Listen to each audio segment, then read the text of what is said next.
Now call the June 9th, 2026 City Commission meeting to order. Jared, will you please call the roll call? Mayor Adamchak, I'm present. Commissioner McCullough, Yes. Commissioner Fox, Here. Commissioner Morrison, Here. Commissioner Von Lindell. Here. Mayor, we have 5 commissioners present. The quorum of 3 is met. Thank you. Will you please rise and join me in the Pledge of Allegiance? I pledge allegiance to the flag of the United States of America and to the republic for which it stands, one nation, under God, indivisible, with liberty and justice for all. Thank you. Before beginning our work session, we will have some updates from members of staff regarding the storm situation and city response to it. You all can draw straws if you want to send Brian or Chief French or Director Stewart up there. But since you're already to the podium, thank you. Yeah. Thank you, Mayor, Commissioners. Don't worry, Scott, I got this one, okay? He was fighting me to come up. Quick update on storm. Obviously, we had a significant storm event last night. Lots of power has been out. We've been coordinating with Evergy, and they're working hard to get power back on. As far as Public Works, Parks and Rec, fire, as far as city response, we're out cleaning streets and rights-of-ways now, getting all the streets open. If you do have a street that is closed, please let us know so we can get it on our list. We are planning on having those open by end of day tomorrow or possibly into Thursday. Then next week, we've lined up all of our people and all of our equipment. We're gonna make a pretty big rush at picking up debris off the curbs. So much like spring break, spring cleanup, if you have debris in your yard or in your backyard and you want to pull it to the front yard and leave it by the curb, next week we will be going around the city picking that up. We anticipate it taking a couple of weeks because we think there's quite a bit of debris out there. So we anticipate a couple weeks. We will probably come around at least twice, but if you would have it on that first time, it would be great. We're also talking with private forestry companies and also private contractors, the possibility of helping us out a little bit. So we are looking into lots of things. We're trying to get all the logistics sorted. We're also talking to some companies about renting some additional equipment. So lots of conversations and logistics, but at this time, our plan is to hit it real hard next week on the private side and try to get all of the public rights-of-way, streets, sidewalks open this week. Brian, can I ask a question? I saw Topeka's going to do that, and they're asking people to saw things up in 4 feet. Are we asking for any No. special, just put them out there? Yeah, we're going to put them into a big truck and we're gonna haul them off. Okay. At this time, we're not planning on using the transfer station. I have talked to Riley County and we've coordinated. We think we have some other spots that we can haul that to and it'll be a little bit quicker. We're working with several state and local partners to find some areas to get that debris placed. Commissioner Fox?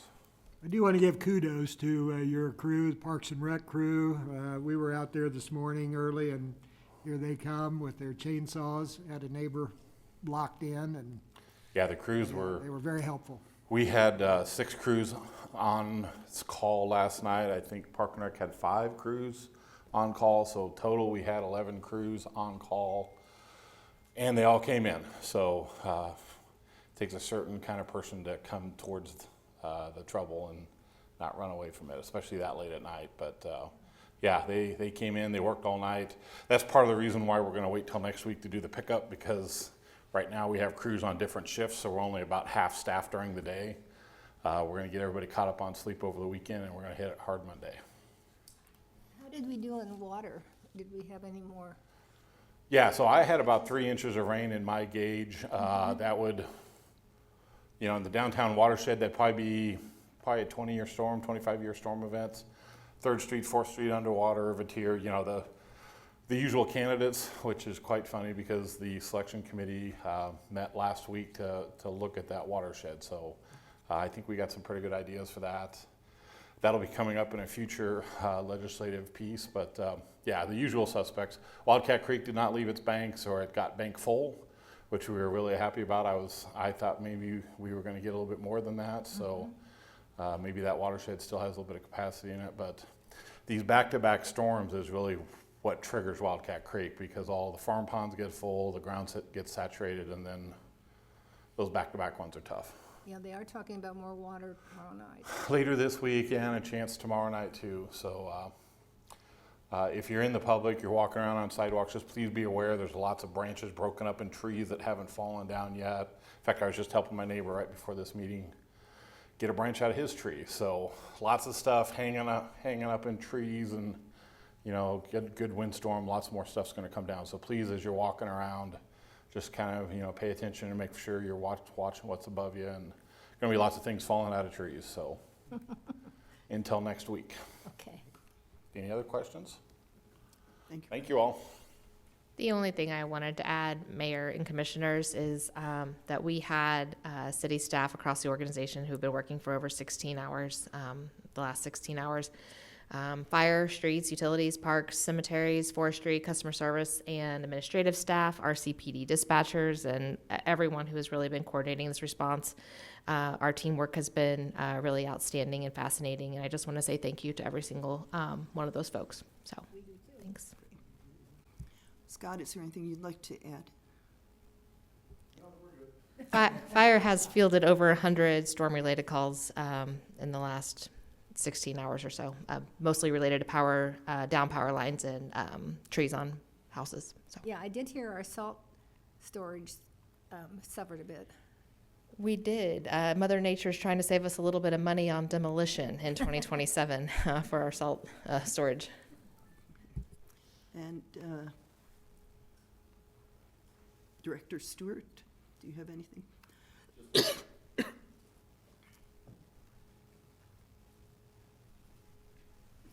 The only thing I would remind people of, since we have the opportunity, is some of the delay of getting some of these trees removed is because they are entangled with power lines. Please be vigilant and make sure that you're not engaging with anything of that sort. Once those power lines can be cleared and we can safely remove them, we'll get to that tree. But just have patience with it. Make sure that we need to make sure our staff are safe with that, and obviously, if people are around that, don't walk into down power lines. So, Thank you for that great segue. I had a call this afternoon from Chuck Casely, who's the Director of Utility Operations at Evergy. Last night in this area, there were over 100,000, close to 120,000 outages. By this morning, it was down to 30,000. Right now, they have 400 line and vegetation people deployed to the Manhattan area. They're being dispatched from Kansas City, Hutchinson, Wichita, and El Dorado. Some of these are private contractors. They're not necessarily going to have Evergy on the side of their trucks. We have had approximately 150 poles either down altogether or sheared off. So it's a pretty substantial amount of work that needs to be done. Kind of makes me think of that ice storm we had about 12 years ago or so. Hopefully the power outages, they anticipate, depending on the weather coming in tomorrow, they anticipate power being fully restored by end of the day tomorrow. So people shouldn't be going for days and days without power. There are about 2,400 customers who are without power right now. 16 of those are businesses, and the vast majority are residences. Obviously, if you're without power, you are probably not listening to this update. If you are hearing this and you have friends, family, acquaintances who are without power, please try to fill them in on what to expect. So, thank you very much, and I'll just echo, as Commissioner McCullough did, an appreciation to all of the staff for pitching in and getting on this, staying on top of it as it was going on. Susan, could I just add that, if you've got neighbors that are elderly or whatever and don't have power, the heat index today was 105. So, make sure that people know that heat can kill as easily as cold. So, if you know somebody that needs some relief, go over and knock on their door. Actually, I will add on to that, Karen, the Flint Hills Volunteer Center does have people available to help with those 55 and older who may need some assistance in moving those limbs from backyard to front. They can't move very large limbs or cut down trees, but you can contact the Flint Hills Volunteer Center.com and request assistance if necessary. Okay. We'll now begin our work session. And the first item is to discuss Moro Street options. Thank you, Mayor, Commissioners. On April 7th, the governing body entered into a construction manager at risk agreement with BHS. We also had an engineering services agreement that evening with Olson to further the design on Moro Street. Since that time, we've met with multiple partners, including BHS and Olson, but also including Aggieville Business Association. We received quite a bit of feedback. We quickly came to realize trying to go down a couple paths with Moro was going to generate a lot of discussion, a lot of bantering back and forth of options to put together to reapproach. We met specifically with the ABA and their leadership to try to get some guidance on their preferences. We took that feedback and approached BHS and Olson to develop the concepts that we have in front of you this evening. There are plenty of folks in the room that I know have a lot more expertise and a lot more familiarity about these topics, and we'd love to hear from them this evening, but I did want to give you that background. At one point, we talked about bringing multiple options back to the governing body to decide after about 30% design. Time and money are valuable to everyone. I didn't necessarily personally believe we were going to gain a whole lot, spending a lot of money and time fishing for what it is that would fit. I really do appreciate the ABA showing up and giving us their preference so we could bring it back to you all. So hopefully we can leave this evening with a preferred design to turn BHS and Olson loose on creating that final design and a GMP for construction. In doing so, they've also created an estimate and a range along with a timeline. The feedback we received and internally talked about really had a lot to do with the landscaping. The concepts that were in front of you in April had a pretty significant landscaping, seating area, pedestrian streetscape component between the angled stalls and the building facades, or between the driving lane on the south end and the building facades. A lot of concerns were expressed about pedestrian movement, maintaining 11.5 feet, 2, 3, 4 person possibly wide walking through there. Moro is a major mover of people and vehicles. I think we have enough amenities on 12th and North Manhattan to give people an idea of what we were talking about, and they preferred to have more space for the pedestrian to actually move. It led us to the concepts that you're seeing now with street trees. If you're out in front of the parking garage across the street from the old Radinas, or you're even moving towards Rally House, this is the type of streetscape that we're seeing on North Manhattan. It is a line of street trees with tree grates. They're at grade. You can walk right underneath those trees today. I do it frequently just to get down to the district to pay attention to our construction. And it's moving traffic. I'm moving with 2 and 3 other people along those sidewalks. And I think the district owners and the businesses recognize that as well. It is their preference.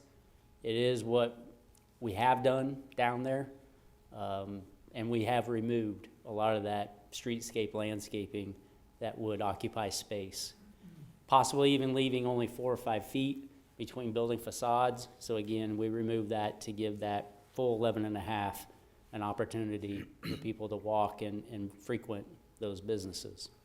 This concept has roughly 8 trees per side, 16 per block, 32 roughly overall. You can see there is a little bit of a variation towards 11th Street on that bottom concept where we have the parking lot on the north. The preference for the angle parking remains on the north, with some opportunities for lighting to occur. This is a sidewalk between O'Malley's and Jimmy John's with a opportunity to light the area that it connects the pedestrian to the roadway. And then on the 1100 block, this would be essentially between what's labeled as the High-Low and the Goose on the south and the Tasty China House on the north. One thing that I will acknowledge, this spacing is equal. We're really going to have to get down there. There are a lot of awnings and a lot of signs that I believe most businesses are going to want us to work around and not be directly in front. If you really pay attention when you're down there, it is tight. If you move beyond the awnings and the signs to the curb line today, that 11.5 feet gets really narrow. We're going to have to space these things appropriately as we get into actual construction and final design. The next concept gives you a bit of a feel of trees when they're planted, trees after a period of time post-install, and then looking at that canopy when it's mature. We wanted to give that perspective just so you all could grasp it's not going to be tree to tree. There's going to be space even between the trees after maturity in this plan. Provide a few more concepts of what that will look and feel like. Again, a lot of the frontage and the street tree, and then the blockage where the parking stalls and the post would occur. Another angle and concept of that.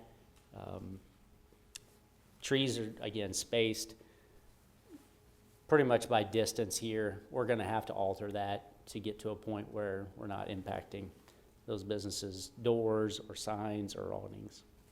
This has 5 per side, 10 per block, 20 overall. Similar concept though, on the north and the south side, removing the streetscape landscaping.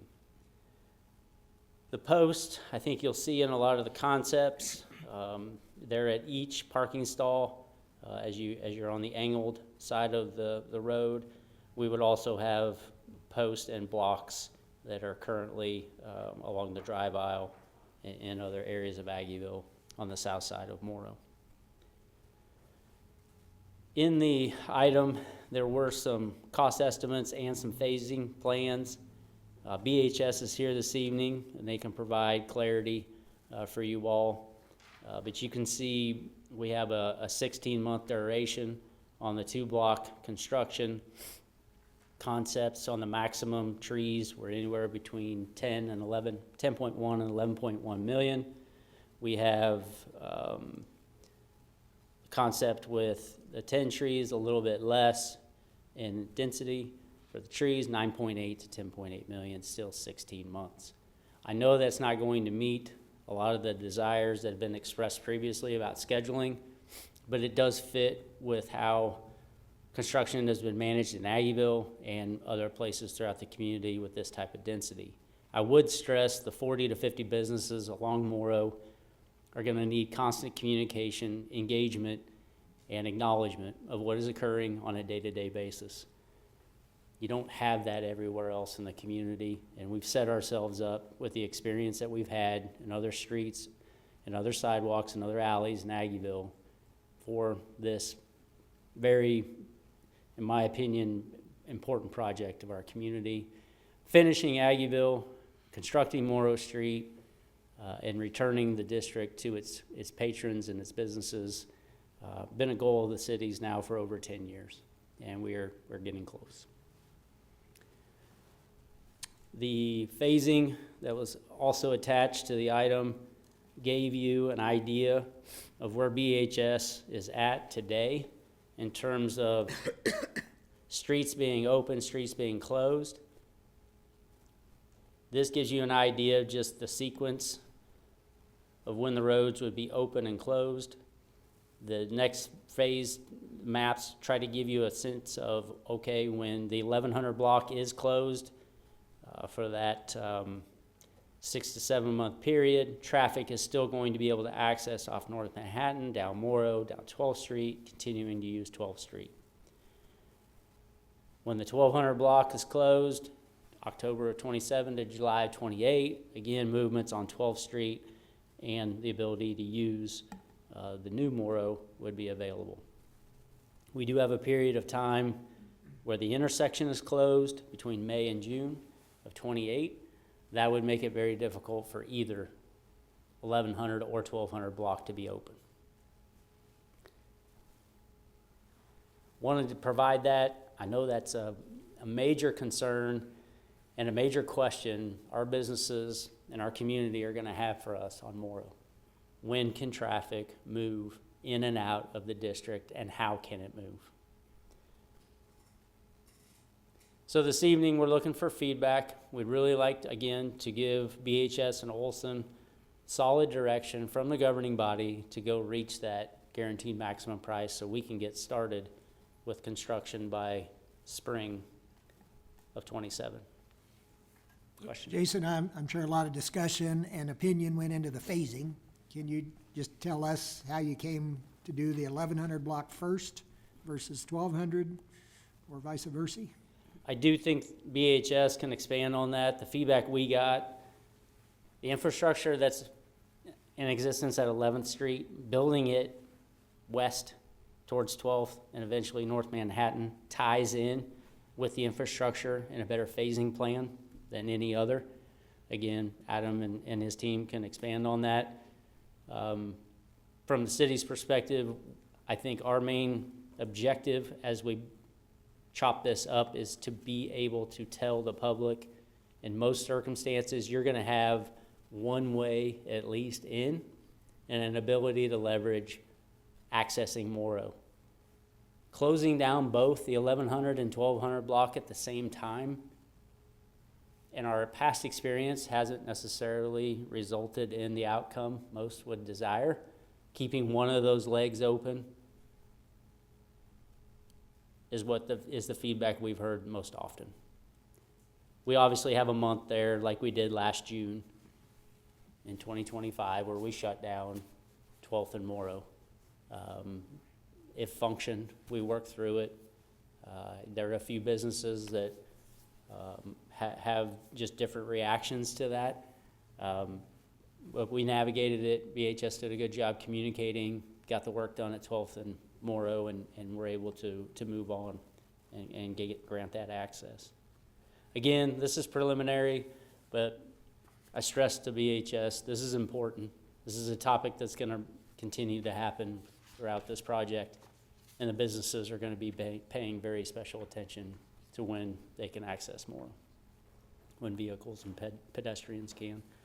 The goal is to keep pedestrian access throughout the entire project. And with this approach, we believe BHS will be able to accomplish that.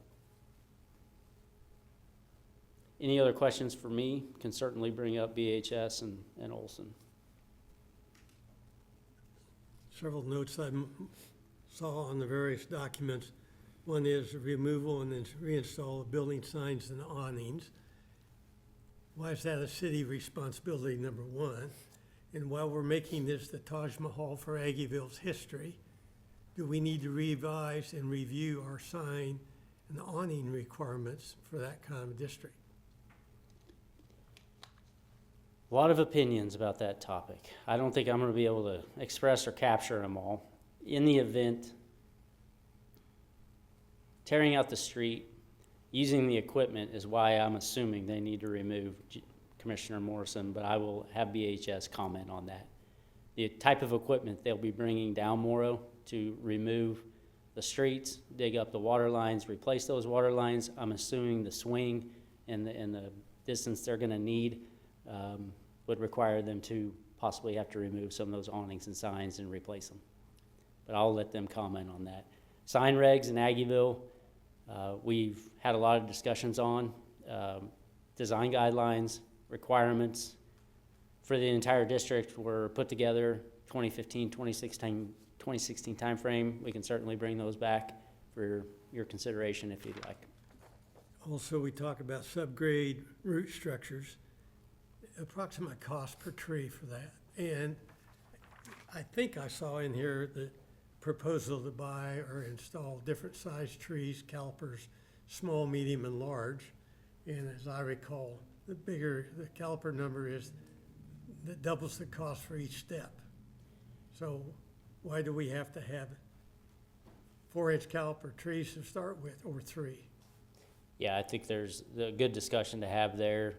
Cody Perrott with Olson is here as well. He can expand on those two subjects for you. And the last one I note that is of irritant is 28 conclusion, 16 months. Far cry from my arbitrary projection of 6 months was obscene, 3 months was possible.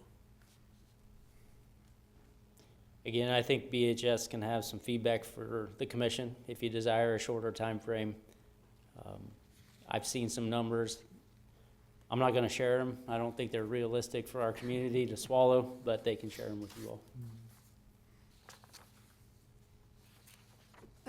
I like trees, but I do see trees in municipal settings like, Kmart parking lot and that kind of thing, not doing well. Will there be some irrigation that goes with these, or, okay? Yeah, there would be. In the environment that Commissioner Morrison talked about, the silvicelles that are underneath, our trees in Aggieville with those silvicelles are doing really well. We created a map and put it in your packet, thanks to Cody with Olson. But you can walk the district in the growth and the maturity of the trees that have been there for 5 years or less in the green dots are significantly more progressed than the ones in the red. Just in that district in the last 5 years. Pretty impressive just how much those trees have grown. The area next to Tanner's was one of the areas that we did first. And it is just occupied that space dramatically. I don't think we're very far away from those trees climbing above the Tanner's roof line and even casting shade for so long in Takalucha earlier in the evenings than they do today. Thank you. Thank you, Jason. How about the representative from BHS?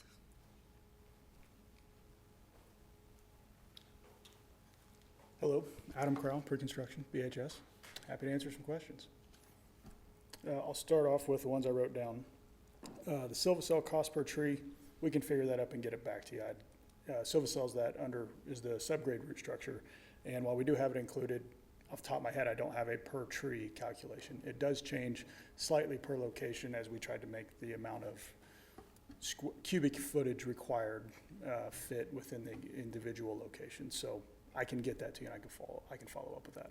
Maybe you could just explain what's the purpose of that infrastructure for the tree? What does it accomplish? Absolutely. It gives the roots of the tree space to grow in a soil which is conducive to their growth, and it really accelerates their growth and creates a healthier, more robust tree much sooner than not using it. So enhancing our investment in the trees to begin with. Correct. Commissioners, as Jason and I did review the cost on this, we ballparked that it would cost about $25,000 to $30,000 per tree. Thank you. You said per tree? That is correct, Commissioner. So can you speak to Commissioner Morrison's length of construction time issue if you try to shorten it, and how much it increases the costs? Yes, I can. The current duration which you have in front of you at 16 months is roughly 8 months per side. And that schedule was put together by a Gantt chart where we put together the construction tasks in their correct sequence of predecessors and successors. What work is usually here, you start with the surface, you go down first, then bring back your construction deepest to the shallowest. And in that process, that's where pushing a schedule that is similar to the timeframes we're seeing now on the work we're doing in Aggieville comes in at roughly that 8 months per side. To accelerate that schedule to from 16 to a total of 6, it would be considered schedule crashing, and in that situation, costs would escalate quickly. It's not a linear escalation when you start doing that, unfortunately. They climb almost recklessly. Kind of cut the 16-month schedule down to possibly 8 total, which would be a 50% schedule reduction. Studies show that in that scenario, you're looking at a 50 to 60% cost increase on the overall project at this point of the project. Some of those are due to items such as overtime, multiple shifts, overmanning or crew stacking, parallel work, which brings in more crews at one time trying to work simultaneously, expedited procurement where you're paying extra to get the materials to the site in an earlier time frame. You're paying premium for logistics, you're paying additional for management costs. You're trying to avoid rework in these situations, but when things are so tight and moving so fast, quality control is an issue. And then on top of that, talking to local trades and contractors, you might have to start looking at using contractors from out of town to meet the manpower requirements that it would take to accelerate a schedule. Again, from 16 to 8, I'm not even getting to 6 yet. And once you start doing that, you're gonna also incur costs such as per diem and travel for larger companies to come work here who don't, reside here normally. To go from 8 to an overall of 6 or faster, from what we're seeing in Aggieville, I don't know if it's possible at this time. There's a lot of front doors to keep open. I suspect you'll also be working more hours in the day, probably If you were looking at, 24/7 maybe. you would be And those starting, owners aren't going to be there you're starting to have that a conversation. lot of those times, so that creates a problem. It does, and in Aggieville specifically, there's a wide range of business hours. Some shops are open very early in the morning. Some businesses stay open very late at night. So if you're there in an extended work hour range, unfortunately, you're affecting somebody all the time by being down there with extended hours. But the costs do climb significantly to look at cutting the schedule at a rate like that. Thank you for that explanation. I think that's very helpful for us non-construction people to be a little bit more aware of the multiplier effects of some of those elements in the project cost. Absolutely. At this point, are we in year 5, 6 of the Aggieville development project? We started in 2018. Okay, so we're talking.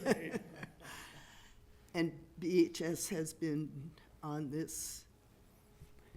No, BHS joined us on 12th Street when the hotel and the Handy Corner in Midtown were all part of the concepts. McCown Gordon managed a lot of the project over on Laramie by the parking garage, North Manhattan, and 14th Street. Thank you. My understanding from informal remarks with some of the Aggieville business owners is that they have been satisfied with communication with BHS. Dennis, would you like to come and just address the nature of communication and collaboration with them?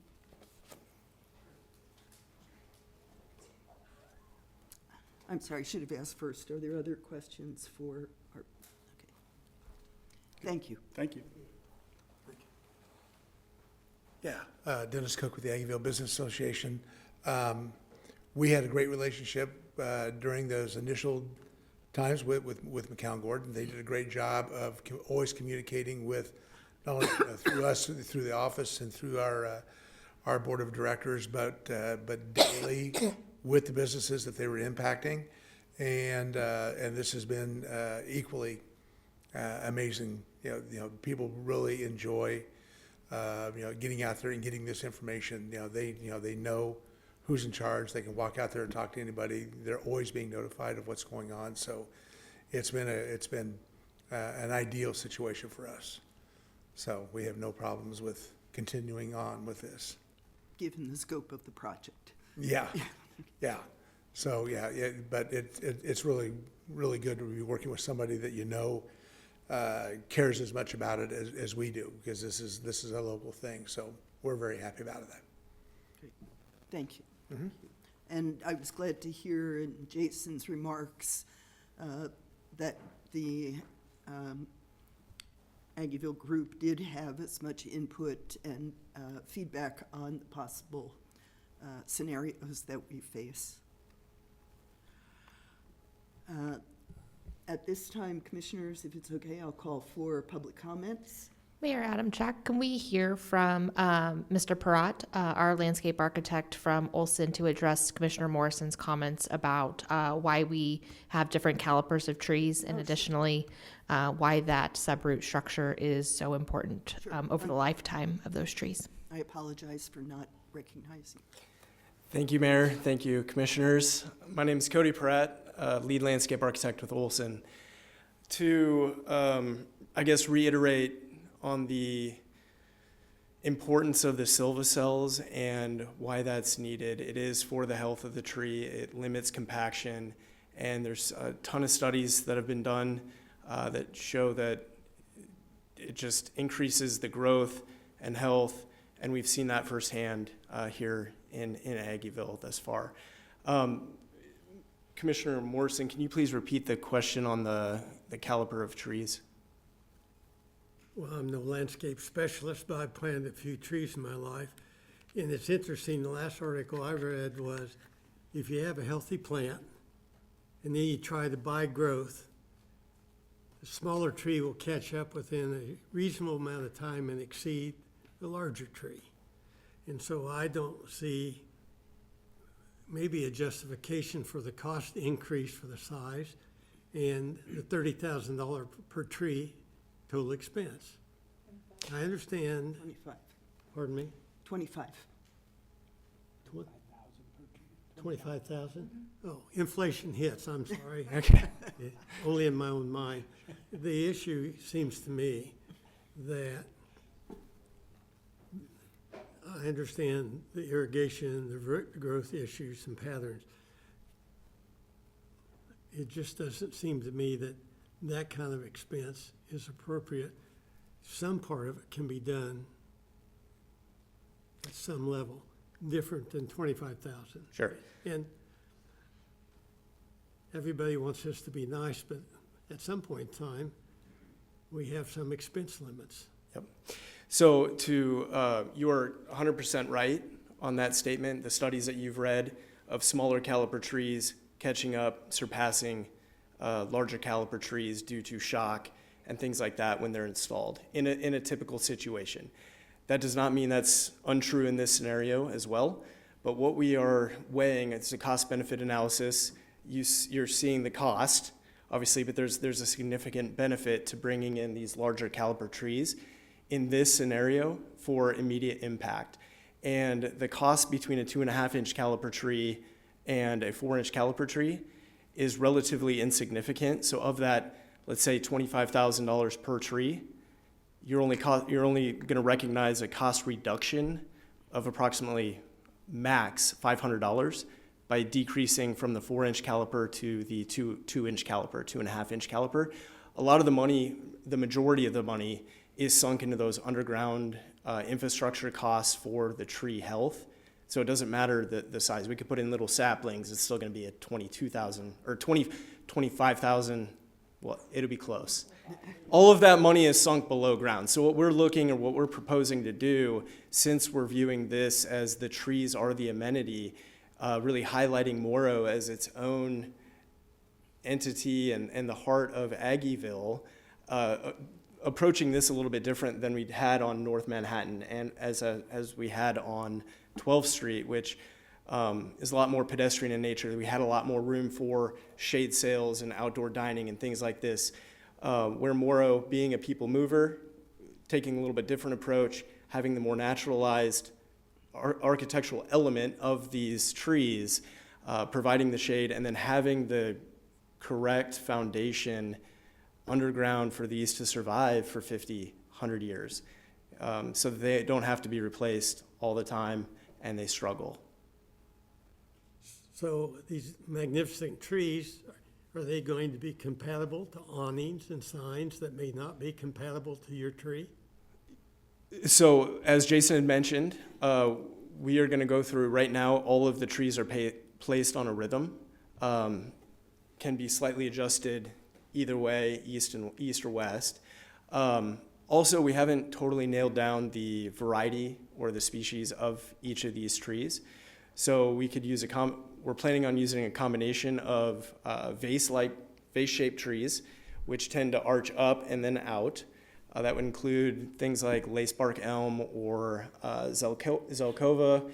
In certain instances, if the design warrants it, if we strategically want to place a different type of tree, maybe a columnar English oak or Apollo maple or something that gets very tall and columnar and smaller, that would be a lot more compatible with instances with awnings or blade signs, things like that. So it'll be a case-by-case instance, but right now this is a little bit more of a zoomed out approach, get this idea, this concept, making sure everybody can buy in on the idea, and then we can figure out the final detail of what tree goes where exactly. Just don't plant whatever they put downtown for the first 2 times. Okay. Thank you, Cody. Yep, thank you. At this time, we will take public comment. Is there anyone who would like to remark on this plan?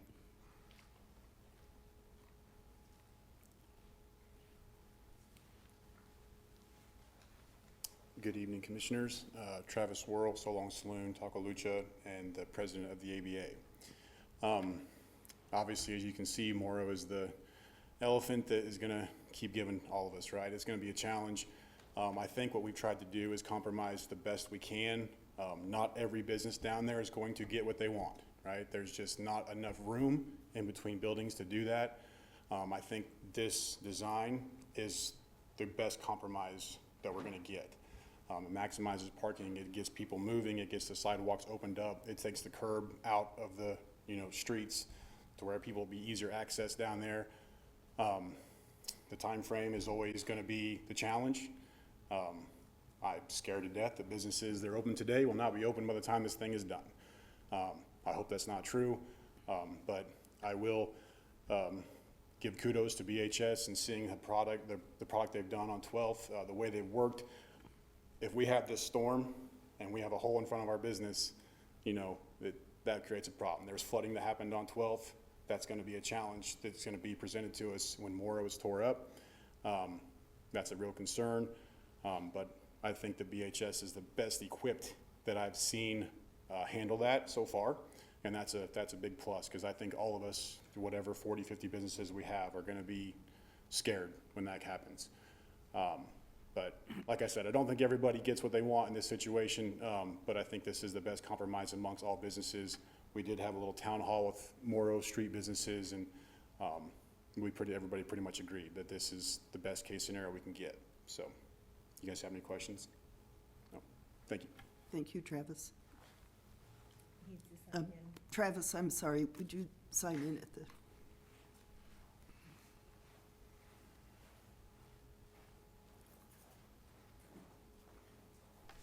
Yeah, Dennis Cook again with the Aggieville Business Association. Yeah, we did have this open meeting last Wednesday, and we did have a number of businesses and a large property owner that showed up, and we spent some time talking about all this. Everybody was positive on this. I can tell you one thing that was a huge positive piece to this was, as of June 1st, being able to park in the garage for free. It's making a change right now, a significant difference. And the restriping of all that, I think these are all positive things for Aggieville, and we really appreciate that that was done. By taking a look at these drawings, we do know, I mean, it's easy to recognize, we're gonna lose some street parking, but we didn't lose all the street parking. That we know that we're gonna go from, like 74 to 46, and so that is a loss. But at the same time, what we want to, express to the public is that in 2018, when everything got started, we had, as far as public parking, we had 441 spaces. And as of today, we've got, I don't have the new accurate counting on the garage. I called and I didn't get that today. But we're approximately about 140 more than we had when we got started. And now we know that there's still going to be some challenges for people who are a little bit more limited with their ability to walk. And we have a parking garage at the west end, but we know that there's still some ideas out there, maybe some private development on the east end that could help us out a little bit. But at this point, seeing what was done on North Manhattan Avenue and what was done on 12th Street, finishing Moro and getting that same overall look is a huge thing for Aggieville, and we really need to get that done. And I think that's, and we know short term there's going to be some, it'll be tough, but we're looking like, we're trying to look down the road 25, 50 years and knowing that this is exactly where we need to be. So we really appreciate everything's been done so far and excited to get this to this next level. Great. Thank you. Thank you, Dennis.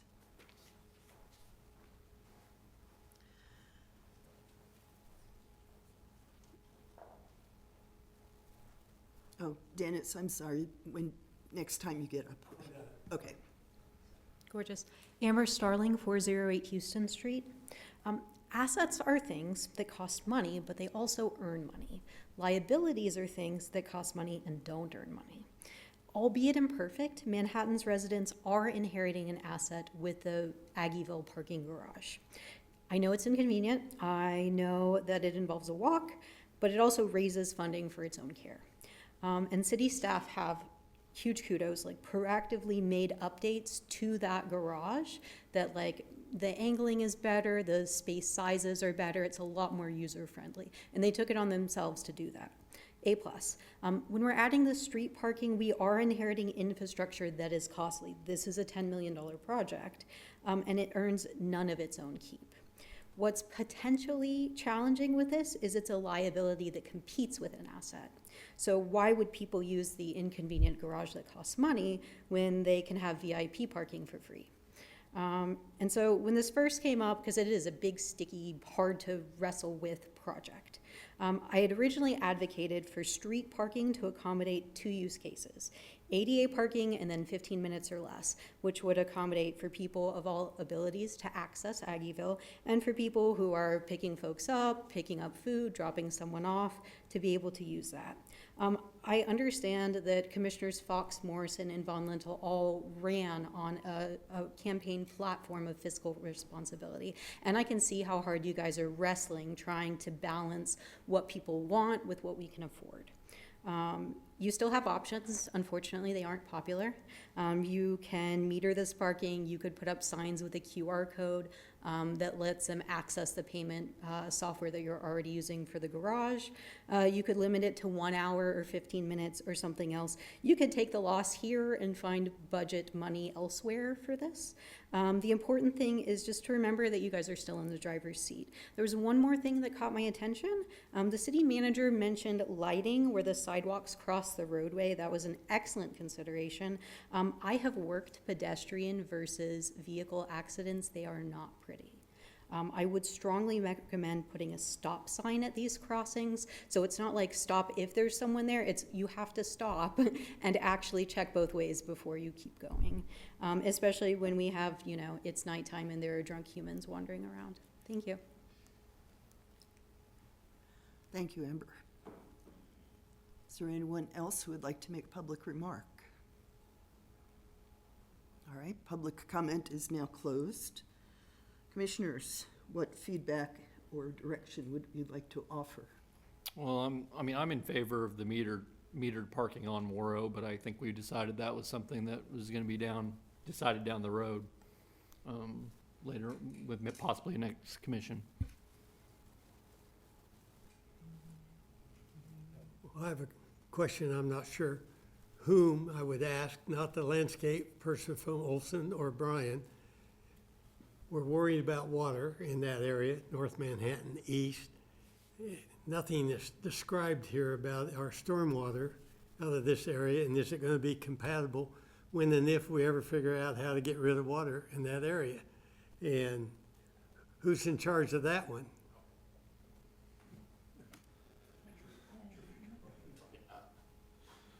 Well, that's a really great question, Commissioner. If you recall, we have talked about the downtown east and west watershed master plan. That master plan has about 13 projects in it. We are at project 4. Project 4, you will be seeing very shortly an agreement with Kansas Department of Transportation to build large diameter storm sewer under Tuttle Creek Boulevard in 2030 when KDOT rebuilds TCB. That leaves us 5, 6, 7, and 8 to get to Aggieville. Aggieville has 2 issues. First one is all of the water coming from the stadium to the south of the stadium comes down by the Riley County Health Department, down through Tecumseh-Corvera, down Hunting, goes down Anderson. It gets split into 2 boxes. One goes to 14th Street, one goes down 16th Street. They both meet over here off of North Manhattan. Large diameter, huge storm sewer, put in the ground, unfortunately, in the 1930s, and it's way undersized. We have projects to oversize that, and you're gonna see that in my presentation June 23rd when I talk about the stormwater rates. Until those large diameter structures are put in place, there's going to be flooding issues at North Manhattan and Bluemont. Nothing else you can do about it. That's a good round robin response, but is that what we're designing in Aggieville going to be able to be plugged into all that fancy stuff if Yes. and when we get it built? So what the infrastructure we've been putting in Aggieville is designed for that 7 to 10 year away project. We can plug and play, tie into that new infrastructure, get it down to 3rd Street. Commissioner Fox? So I would start out, I really like this plan.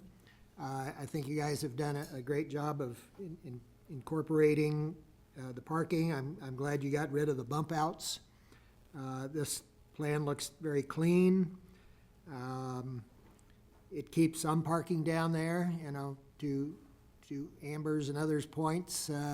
I've always thought, you know, I don't want to eliminate parking on Moro. Some of us older folks that I go down there quite often, and I at least have a shot at a parking space. If it's a busy weekend, you know I'm not going to get one. I'll go to the garage. But if it's a quiet time, and I've always said, I think parking helps the businesses during the slow times when the students are gone. Some of us townies go down there, and at least we have a shot at a parking space. And we know that, and if it's not available, we go on, you know, park farther away. So I like this. I would prefer the fewer tree option. The 5 trees per block versus 8. I just think the 8 is too many. It just looks cluttered, plus it's just more to maintain, it's more cost. The fewer trees still gives us trees on the block, but it's a little cheaper, a little easier to maintain. So, but I think this is a great plan, and I look forward to the day when it's all done. I agree with the fewer tree option. Karen, any comment? I disagree with, I like trees, and I like to be able to walk in the shade, and in Kansas, in the summer, it's very nice to go from one tree to the next, and we know that trees can even lower the the temperature in areas because they, really bring in greenness. I think, once again, we've chosen well with our advisors and our experts, and I think we should listen to our advisors and our experts because I am not an advisor, an expert on parking or trees or that kind of thing.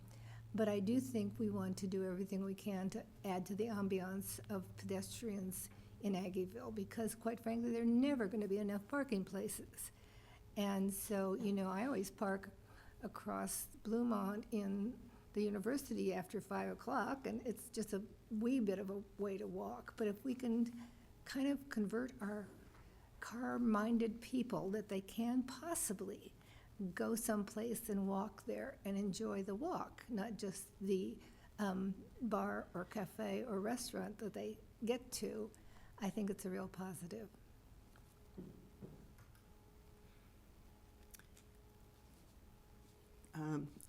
Not that I don't like trees, Karen, but I think I concur with several of the other commissioners. It's a relatively minor cost savings, but I think going with the somewhat smaller number of trees would be acceptable because they're all going to have fantastic growth because of the subsystem they'll be with. So I think we have consensus among the commissioners that we're ready to move forward and to bring this to design build. Are we building even when we're installing trees?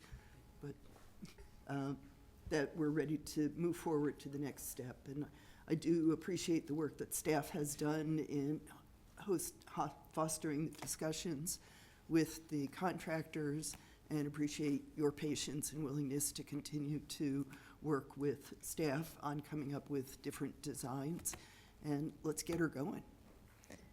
Thank you, commissioners. Is that adequate guidance and direction? Okay. It is adequate guidance, and we will get a final tree count to you before we sign any additional paperwork. Thank you. And thank you all for your additional comments and clarifications. So we'll move on to item B, discussing the workforce housing sales tax policy manual resolution. Presentation by Stephanie Peterson from, Sure, good. Good evening, commissioners. My intent here is to keep this pretty short and then give you all plenty of time to discuss amongst yourself and hopefully gain consensus on where you would like this policy to go. So this evening, we're just focusing on the workforce housing sales tax policy. We do have 3 other housing policies that have been adopted, but tonight our focus is this one. So kind of the way that I approached this is I took our current policy and I kind of did a track changes via presentation. So here I have what the existing language is and then a recommendation that I would make on striking out some of that language. So that's what you see in the gray, and then the black would be additional language that we could add. So all of our policies, they have an objective. It's what are we trying to achieve by having this tool? What I would recommend here is that we strike out the workforce, the term workforce housing. We've had a lot of conversations about that, but we can just say within a defined range. Then that gives you the opportunity, anytime a proposal comes before you, you get to determine if that specific project is within whatever range you want it to be at that time. We did have at one point, the last part of that sentence is that we wanted to give priority to projects that utilize existing public infrastructure. We've heard from you that the infill component of housing is maybe something that you don't necessarily desire, so we could take that out. It doesn't mean that we don't incentivize projects that are utilizing existing public infrastructure, but it also doesn't give a developer maybe a different idea than what you're intending. And there, then at the bottom is another way just to say that we're encouraging the private development of a variety of different, or it's the same statement as above, just a different way of stating it, if you preferred that better. So there were 4 requirements within the policy. My recommendation is that we eliminate the third one, that the proposed units are within the workforce housing range. Again, that just gives you flexibility as projects come before you. All of those others I think are important to keep so that we can properly vet an application before it gets before you. One of the biggest... Stephanie, can I yes, interrupt? absolutely. So when I was preparing for tonight, this kind of bothers me a bit, given that we have been promoting this as, and that the stipulation within the sales tax language is that we are going to be focusing on workforce housing. I know we've talked as a group about looking at housing that doesn't quite fit in that range, but it's usually less than what we would typically. Could we not completely eliminate the language referring to workforce housing, but qualify it by saying, or, you know, another band of percent of AMI lower than workforce? I feel uncomfortable given that this is specifically what this sales tax is intended for, moving away from referring to it. I get what you're saying. Yeah. I think that's part of the discussion. I have a couple of other slides to give you perspective on what that workforce housing range might be. But if we're able to come to consensus tonight on a definition, we can certainly keep it in there. If we cannot, it would maybe be better to strike that, and then each time a proposal comes before you all, you get to define, is it that within your range or not, without having this policy kind of dictate what that range is. I'm open to it either way. This is your policy. It's just a suggestion based on feedback that we've heard to date. So something I heard quite a bit from applicants, I think that you all have as well, is that the application cycles that only occur in April and October are rather problematic because construction doesn't just happen in April and October, it's a year-round activity. So our recommendation would be that we would take applications to the commission 4 times a year. So we would have this kind of rolling application period and there's a couple of different ways that this can work, but either we set months that we bring those to you for consideration, or we can say after we have a couple in hand, we can bring those before the commission. But I do think that this change would be something that our development community would be rather pleased with. Some additional modifications that would be made to the policy that weren't really easy to put in a track changes format. First, there's a 2-phased approach to our applications. There's a preliminary application that the applicant has to go through. It's to verify that they meet these 4 requirements. That's really the only purpose. We don't need that anymore. It's just an extra step for the applicant, and it's an extra step for city staff. So we would eliminate that preliminary application. They would just move straight to a formal. We would also add language that if an application is not taken to the commission within 6 months because the applicant hasn't moved forward, then it's going to be considered withdrawn. We do have I think just 1 application at this point that's been out there for well over a year that's never moved forward. That was under a different policy, but we want to make sure the same thing doesn't happen here. We would bring all projects to the commission for consideration. That would be something very clearly stated in the policy. So anything that we get, you guys would see. And then we do not currently have a scoring process within the policy. That was struck with the draft that was adopted. However, I would say that we haven't received a lot of applications. So in the October round, we received 1. In the April round of this year, we received 1. So the initial thought was that we were going to have a lot of applications in any given period, and that scoring process would allow you to better evaluate which ones receive funding. We would just make a statement that at any point the commission could direct staff to prepare a scoring matrix to use to evaluate those projects if you would like us to. This is kind of an area that I think that we need additional direction on if you want to keep what we have or if you want to make changes. So here's the funding limitations that we currently have in the policy.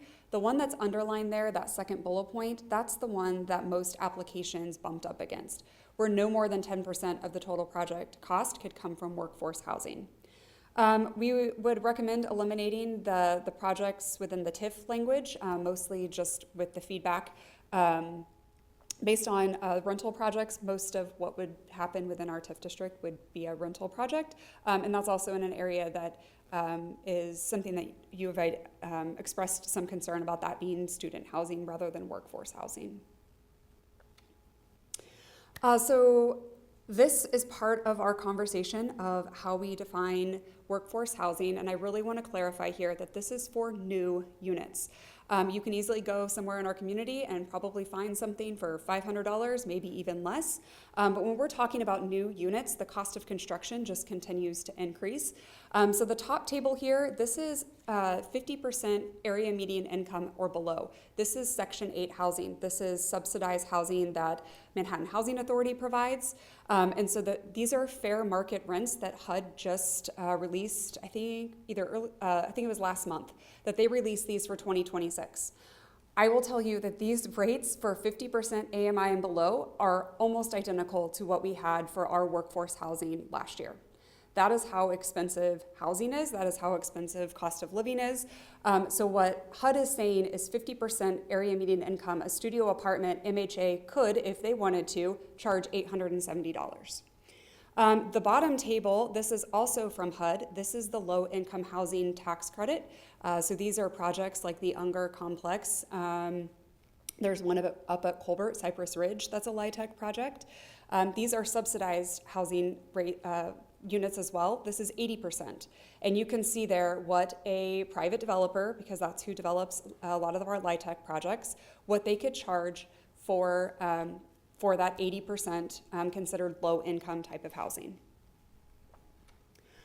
Unfortunately, HUD stops here. They don't provide us any additional guidance because they're really about low income housing. So we have to use these as a way to kind of look at our housing market and if we wanted to exceed the 80%.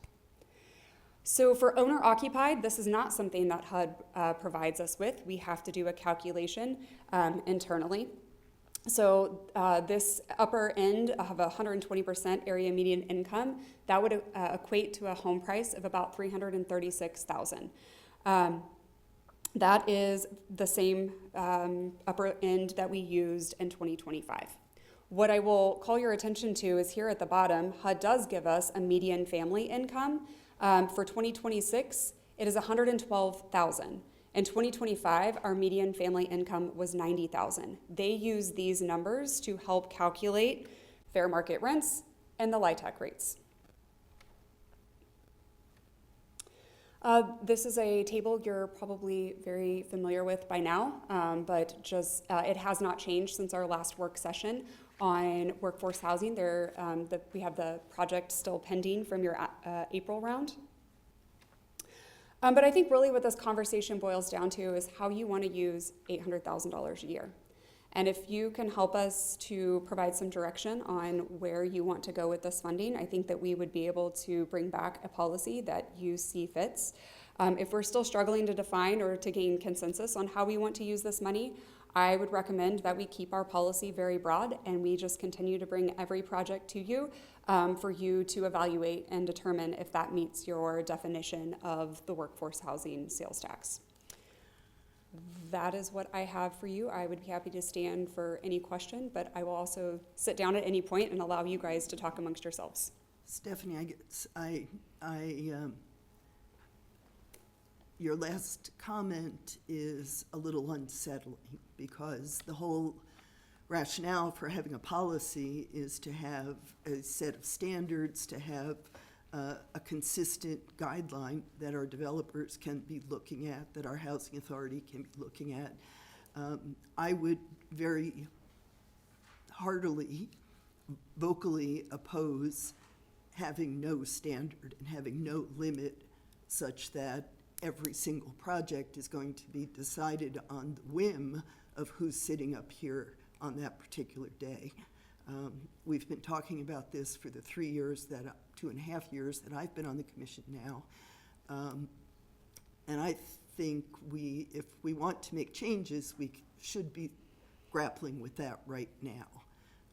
I don't know if we will make all the satisfactory changes tonight, but I disagree with your suggestions to remove the phrase workforce housing. That's what we're trying to accomplish here.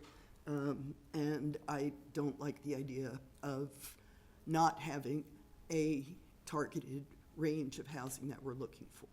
To me, Go ahead. yeah, so no. I would just say I think our development community would agree. I think they like having a little bit of the known of what you're looking for. If you can give us any sort of parameters of the type of project you're looking, that would be ideal to be able to insert it into the policy. That's something that they really, I think that has been helpful in the past. Can you remind me, I apologize for not having it on the top of my head, are we using 80% of AMI as our bottom? 60. 60. So I still think that given that we do have resources here from the Manhattan Housing Authority, from the Manhattan Housing Partnership, yes, I can never remember. Manhattan Area Housing Partnership. Yes. You know, that we do have developers who have accessed LIHTC support. I think that there is still a demand for this segment of housing. Some of the resources that I've looked at, do we specify anywhere the use of rehabilitating existing properties or second story or upper story apartments or housing? So one of our core requirements of all the policies as they're written now is you have to have a gain of 2 or more units. So rehabilitation would not, as it's written now, would not be an eligible expense because we were at the time trying to generate more housing units. But we do have, as far as for rehab, we do use a portion of the workforce housing sales tax. We contract with Habitat for Humanity to do rehab for families that are 120% AMI and below. So you could add a second story if you're able to create 2 or more units as it's written currently. That's of course up to you if you want to adjust that. Stephanie, at one time, nothing was decided, but I thought we discussed that there were several of us that were not excited about the 120%. I thought we had suggested 90 or 100 was a range to try to encourage housing other than the 120. Am I mistaken or misunderstood what I thought we were doing? That was part of the conversation. I think it was just seeing if there were 3 of you that were in alignment, that that's the direction you wanted to move. And one other thing, again, I don't live in your world, so I don't understand all of your paperwork. But if we take out defined range, where it talks about housing structure types within a defined range, do we actually have something that says what our defined range is now? Currently, yes. It goes from 60 to 120% AMI. It's based on rental units and on sale price. Those rental units would look very similar to this. So that defined range talks about that income issue, nothing else. Talks about number of people in the family, so Right. the number per. We have bedroom count. It's the number of bedrooms. So the table looks very similar to what's on the screen. Stephanie, I wonder if instead of saying a defined range, we said the defined range, because it's when I read that, I want to say, okay, is there a defined, You're saying take the out right here. And I just say insert within A? the defined range, because we have defined the range, right? Well, I think that's part of the conversation this evening is that range still 60 to 120% AMI? Commissioner Morrison, you said, maybe it's 100% AMI is where you're comfortable. I think that's part of the conversation and the guidance that we need this evening. And if we come to that consensus this evening, I am more than happy to revise this and we can keep workforce housing range and we can say it's within this AMI. But I would say that knowing that, I give you these numbers because if we're going up to 100% AMI, it's going to be above this bottom table. Those rents will be higher than what is shown here. Yeah, I'm agreeing on like a 90% AMI or 100% AMI. That's kind of where I'm Okay. leaning. I am not.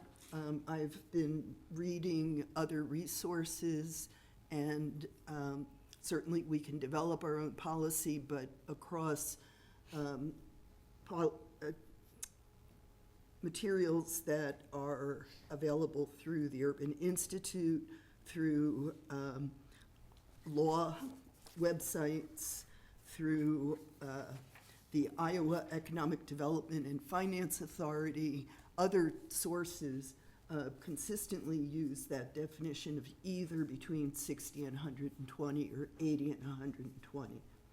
Now, we can express a preference for lower cost housing, that might be an extra box that particular project ticks.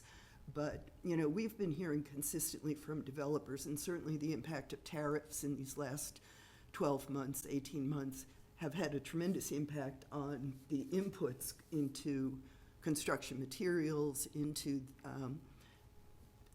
building anything. And I think if we make this too restrictive, A, we're getting very close to the LIHTC range where there are other resources that people can use, and B, we're cutting out, you know, I'm sure there's a reason why we've not had applications in the last 6 months or the last 8 months, because the builders can't build at that level.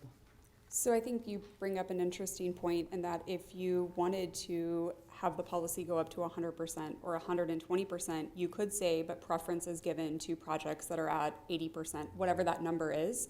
So rather than having like the projects within the TIF, you could say projects that are at 80% or below, and you could offer them an additional incentive, because we know the construction cost is the same amount, but they're charging less in rent. So that would be a way to incentivize somebody to get to a price point that you're looking to see. The other, and I think this may have come with the Manhattan infill project, another way of grappling with this is to allow for a mix of rents charged, such that you have market rate rents for some portion of your townhomes or your apartments, but within that same complex, you have below market rate units that they all look the same. They're not, but you're allowing the developer to recoup some of those costs by charging slightly higher rents for that proportion. And again, we don't really, I think it did come up during the Manhattan infill discussions.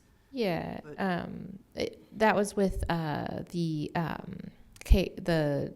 KRC. Was it the MIH? MIH, yeah, sorry, MIH. I think one of the things I think that's a great idea. I do think one of the challenges we would have if we did allow a mix of rates, and I would clearly want Stephanie to weigh in on this conversation as well, would just be how we tracked and how we enforced. The thing that we had working to our advantage with that particular project is that they were also getting funding from the state, and so the state is working through the tracking and enforcement of those different rent rates. You're right, yeah. We currently don't, for the workforce housing grants that we have awarded to date, there has been no compliant, that's not the right word, there's been no sort of reporting that they have to do. Now, several of these were tied with a property, that's not true. One of them was tied with a property tax abatement, and so they do have to report back on what their rents are for 10 years. But as of now, if you just received a workforce housing sales tax grant, you are issued that grant funding kind of different times in the process. It kind of depends on the project, but we don't go back and check, are you still charging this rate? Is this homeowner still paying this amount for their mortgage? That has not been something that we've done, just so you're aware. So I just threw out a few comments here, and my comments focus more on ownership versus rental. There are a lot of projects out there being built to this day in the $300,000 range without city help. In my opinion, tax dollars, community tax dollars need to be helping the lower end, the $200,000 range, which nobody is building those without some kind of help. They can't. I've had several people show me that. So if we want that 200,000 range available, then that's where we need to be focusing our attention, in my opinion, and I think that puts us under that 100% AMI. I don't really care about all those other studies you speak of that mention 60 or 80 up to 120%. You know, our tax dollars need to be helping where it's needed most, and I think that's in the 200,000 range. I think we ought to be focusing also more on upgrading existing structures, maybe putting more money into those programs than new, trying to save some of our older homes versus tear them down and build multifamily dwellings on them, and rezone single-family areas. Let's try to avoid that. No tax abatements. Get that right out there. That's just no tax abatements. I think we need to study land trusts. I know a lot of people have talked about land trusts and how they work in other communities, and options involving using this money to buy land and then make it available to developers for these lower, cheaper homes, lower-end homes. Clearly, with these $200,000 homes, 10% of the project cost isn't enough. Maybe we look at 20%. But if we're doing that, we also need to be looking at the developer's profit margin. Every developer needs profit. I don't have fault with that. We just need to know how much profit they're getting going in if they're getting 20% of the cost in some kind of a subsidy.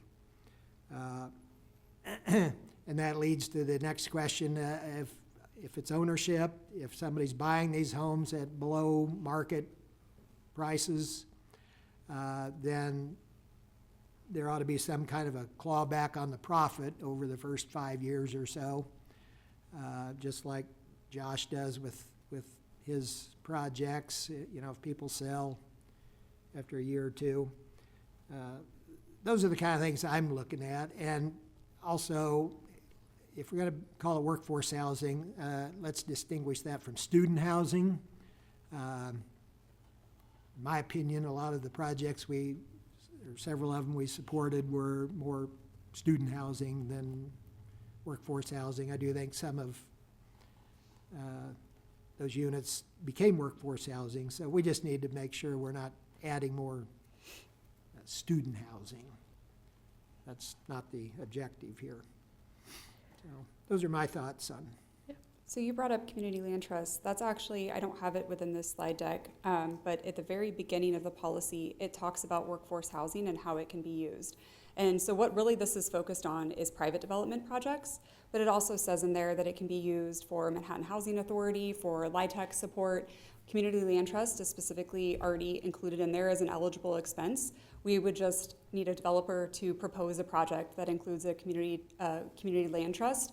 It wouldn't necessarily go through this process because it's kind of lives outside of what we're talking about this evening. Although certainly some of the principles as far as what the home prices are, the clawback portion, that would be part of that conversation as well. But that is included as an eligible expense. There's two more that the rehab that we have the partnership with Habitat for Humanity, that's listed as an eligible expense. And then I think the fifth one was the private development projects. The problem with the land purchase and all that is just finding the land. Yeah, That is difficult. That is why one of the reasons why housing is so expensive here. That's the problem. Yeah, having been on the Manhattan Area Housing Partnership Board forever, finding lots is very, very difficult. But I would agree with Larry. I thought the study we did, the housing study, was excellent, and it showed we needed houses across the board. But I think if we're using public tax dollars, we really need to focus in the, lower middle class costs of housing and housing rents, those kinds of things, because we really need to find housing for people who want to work here and really can't find the kind of housing that they need. I mean, I think the people who have the ability to buy a $500,000 house, probably, we supposedly still need those, but probably can find something, you know, in their price category. I would urge us to really, try and see ways we can make that $200,000 house a doable activity. I realize. That's up to the developer. I don't know the solution there. They may have suggestions. But, and I know that the Manhattan Area Housing Partnership has all kinds of tax incentives and things like that. They So received we can LIHTC. build them for $199,000, but just, you know, perhaps, I mean, I don't want to build something that's not up to par, but on the other hand, do they need granite cover, you know, table tops or that kind of thing?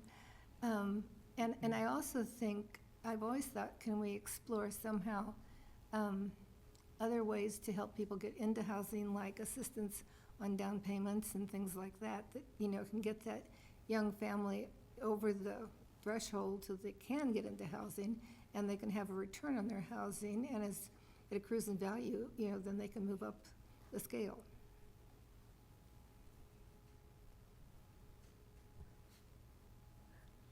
Commissioners, I think one of the reasons we were so successful in 2025, the last year, that commission had really wrapped their heads around, they wanted to use these funds for the end goal of getting more new workforce housing units in the market.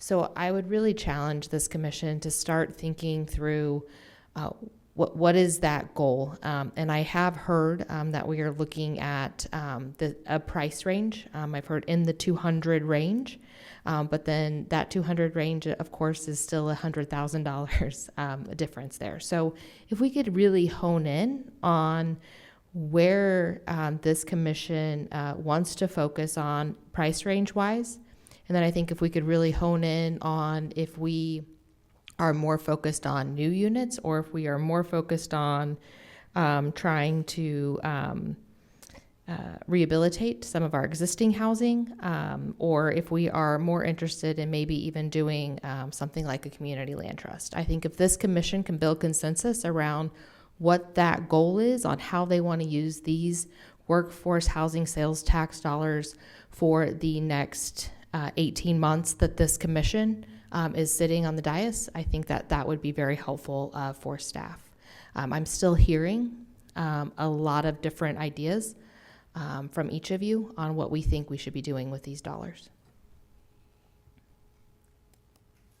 I mean, I'm in agreement with Larry with his commentary. I mean, 100% AMI, land trust.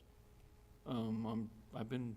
Yeah, Stephanie, will you please with that. pull your chart back up there again? So I would just say that the other one, 100% AMI is at $308,000, and that's not what I'm hearing when I hear a $200,000 range home.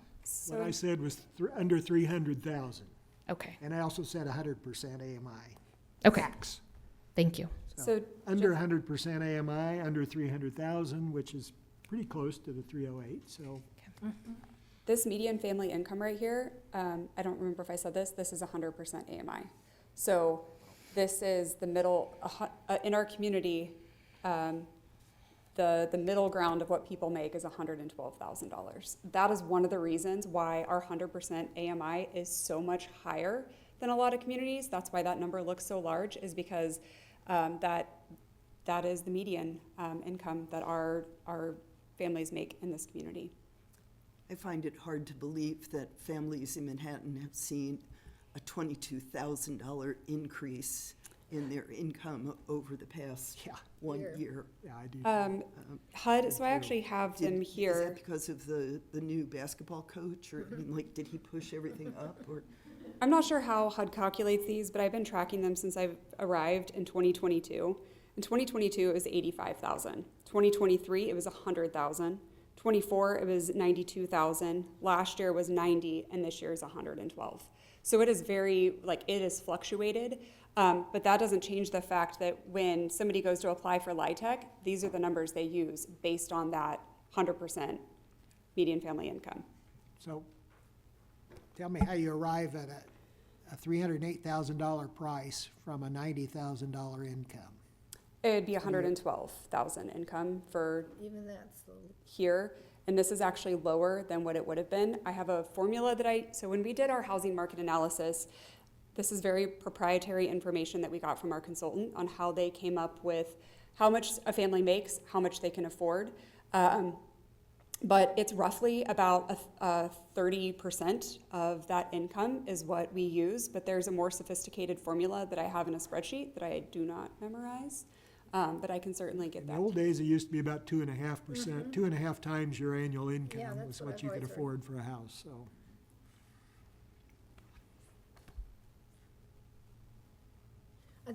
I've always heard that too, Larry, but I do think what I've read recently is that housing expenses are higher, a greater percentage of people's earnings than they used to be. Just as an FYI, the most recent building permits that I saw for the Manhattan infill project were at about $295. And just to let you know, on average, building permits are about 25% less what the market value will be. So that's something that we found on average. Those are always lower than what they will end up selling for.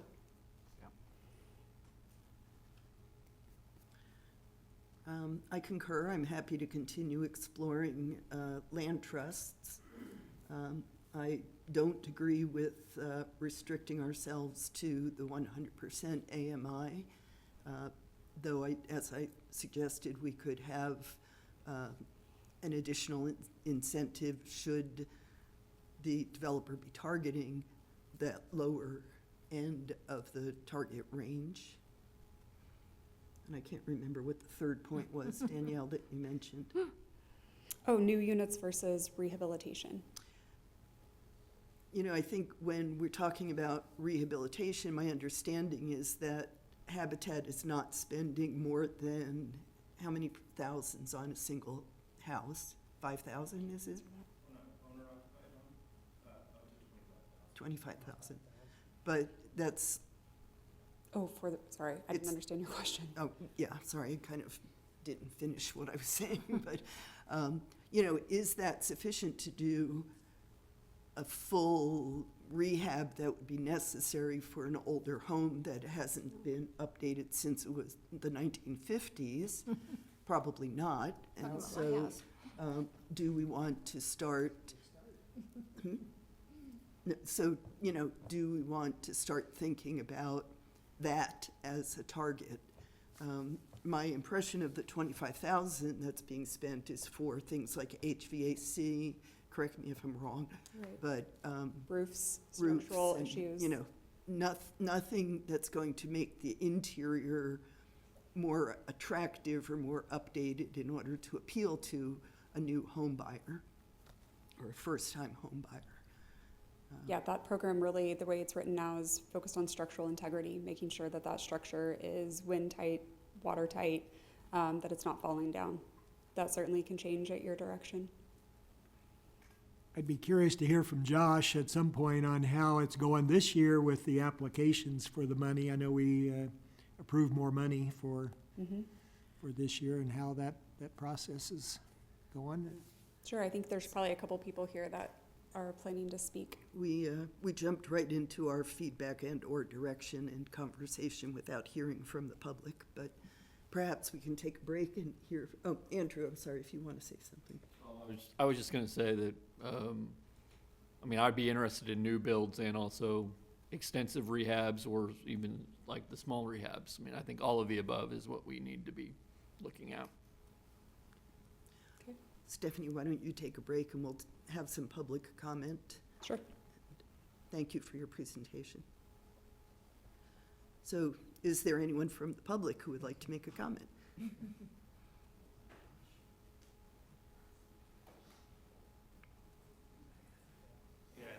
I guess I'll go ahead and answer the question about the RRAP program update and then give a public comment on this, if that's okay. Yeah, the program's going well so far. We've seen a lot of interest, just like before. You know, people call, they're kind of curious about the program, and then, you know, you do need to fill out the application, and there is, you know, underwriting requirements that we need to get through. So a lot of follow-up with individuals who've marked that they're interested on our intake form. I would say that we do have more interest this year. Part of that is just the success from last year. People are telling their neighbors about the program. I think one message we need to continue to get out is that the household income that's eligible for this is up to 120% AMI. And so I think most people assume, and we hear this regularly, is if I don't qualify for traditional benefits, if I don't qualify for food stamps, for example, I might not qualify for this. So we need to keep getting the message out that, hey, you know, you more likely than not do qualify for the program. So, and it's tax dollars, so you've already paid them. Let's get it back on your site. We are seeing everything from mobile home repairs. You know, we've got one right now where we just got it through the homeowners agreement phase, so we're ready to order some windows. Someone purchased a mobile home that did not quite look like the pictures, and had some interesting choices for windows. So they're going to have some real windows now. And roofs, we've got one comprehensive that was pretty challenging that just from a construction repair point of view, we met this homeowner and started working with them last year. And so it's taken this amount of time to really, you know, move into, okay, we've walked the house a couple times, we've talked to you a couple times. Now we're getting documents together. There's some support on getting those documents together. Getting into the estimating phase of that, that's a pretty, you know, it's gonna be a pretty significant comprehensive, just limiting the comprehensive on that to the roof and to a concern that we've got with the basement wall starting to buckle. So there'll be some structural stabilization. So you're not really doing any of the like interior finishes, but you're stabilizing that home. So just that sort of work is, you know, pushing the project cost into the upper 30s, lower 40s. So, you know, that's where we start trying to see, are there additional sources of funding? Are there other things that we have, or is that something that we're going to need to lean on our endowment at the Community Foundation for, and those gap fundings? And so we did that quite a bit last year. I think we reported on that with the $100,000 in funding, I believe we had about $50,000 worth of outside funding that we were able to secure on those projects. All those things do take time, so we don't want to sit around forever getting the perfect funding package. So it's kind of a balance. Is sometimes you just got to go, especially with those comprehensives. So I think it's going well. I do think we're just going to have to keep reiterating on the income piece is just because you don't qualify for other traditional assistance sources does not mean you don't qualify for this. So we just need to kind of keep reiterating that. Yeah, any questions on our app specifically? No, but Josh, have you thought about any sort of non-traditional things you can do? I mean, I know Hillsborough has brought in those giant container things and built housing out of them. And I'm not suggesting that, you know, but it's housing. It's, you know, a roof over somebody's head. And if you're really at the, you know, lower class income, you know, have we talked about any of the kind of prefabs? Or, you know, there are things I know the K-State architecture class is building a prefab that they're going to put in. Yeah, that's our house. Oh, yeah. Yeah. So yeah, we have done. We've prefabricated and delivered 2 houses, two panelized. Oh, I guess we've delivered 3 prefabricated homes. 2 panelized, 3 volumetric, or 1 volumetric. The third was volumetric in 6 pieces. The one that we're building right now behind the airport is in 2 pieces, and so we're just experimenting with that sort of innovation because, and then testing it and measuring, like, is this actually creating affordability for the homeowner? You know, thinking bigger picture. In Kansas, we know in some rural areas, you know, we're probably going to need to be delivering units. So prefab makes a little bit more sense when we're talking about rural delivery, versus like if our construction team could just drive to the site, sometimes that's a little bit more controlled. But yeah, we're always pushing the, kind of pushing the, maybe not the edge of like material science or design, but we're pushing what's happening here, and we share that with the building community to say, you don't have to take the risk on this. Let us work on it, let us test it, and if we find something that works, we're an open book. You know, sometimes old ways are the best. The house behind our house is a Sears house that came as pieces from the Sears catalog, and they built it into a 3-story full basement house in 19-something, 20. You know, I just think we need to explore other opportunities, and maybe with the cost of lumber, with the cost of, you know, everything, there may be some ways we can do some things innovative. Yeah, I don't want to go back to sod houses, though.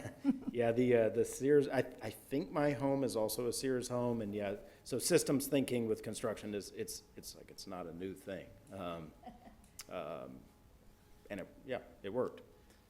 So any other questions on RRAP specifically? Okay. Just want to say thank you for comments on what was presented tonight. Thanks to Stephanie, and thanks to the commission for staying, you know, patient with this topic and you know, persevering. You know, it is a conversation we've been having for several years. Craig and I were trying to think when exactly our Workforce Housing Steering Committee met to start, you know, working on that study, and we think it was 2022. So that's 4 years now. And I think what I appreciated about those discussions at the Workforce Housing Steering Committee was a certain level of strategic thinking and listening to other people in the space, and really figuring out kind of at a system level, you know, by thinking about the Sears house, like this also operates at the housing system level. What are the challenges that we're facing? Where are the flows stopping in the supply? And then, of course, there is a homeowner that needs to get through underwriting, so there's some real concerns and stress in that space. Despite the median family income going up, we remain a persistent poverty county. So we know people are really struggling still to access homes, and you probably hear that. And within that strategic conversation, like I think that's kind of where I want to raise the plane a little bit, and I appreciate staying in the details, but like if we just bring it up, a few of the strategies that we really honed in on during that initial Workforce Housing Steering Committee was a revolving instrument. So Habitat, the way we have historically done that is through a mortgage product. There's lots of other revolving instruments, so kind of leaning into that sort of finance. Community land trust model, we heard a lot about that on the Workforce Housing Steering Committee. I think we had some passionate advocates in the space that convinced me to go ahead and get one of those started in the community. Took us 2 years to do it. We did it. We have several homes in trust now.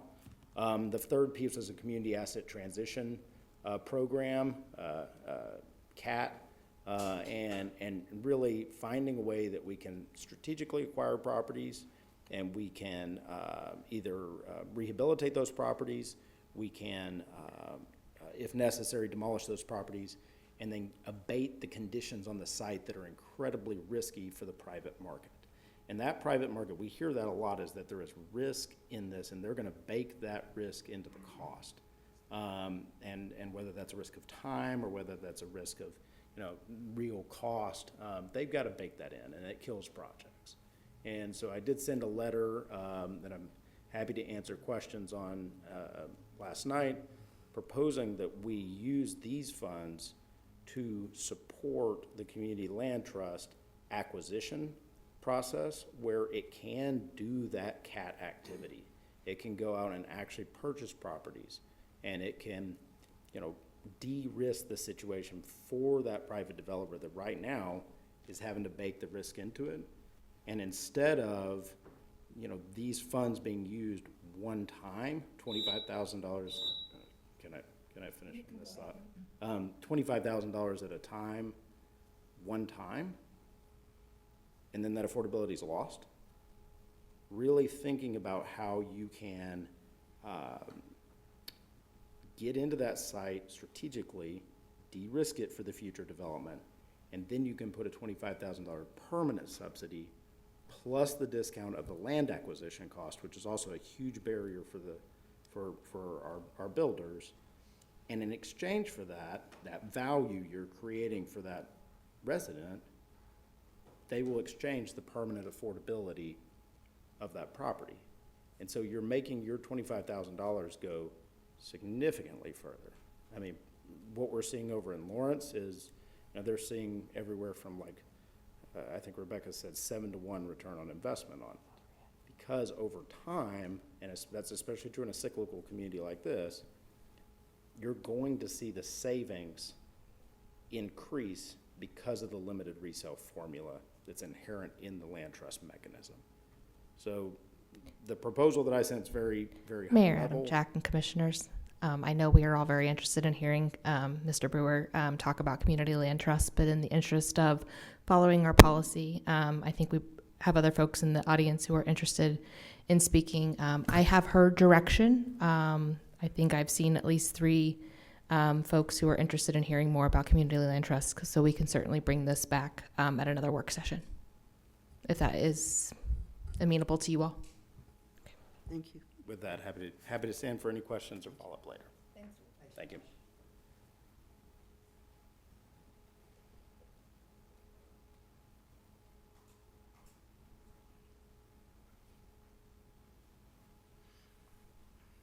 Amber Starling, 408 Houston Street.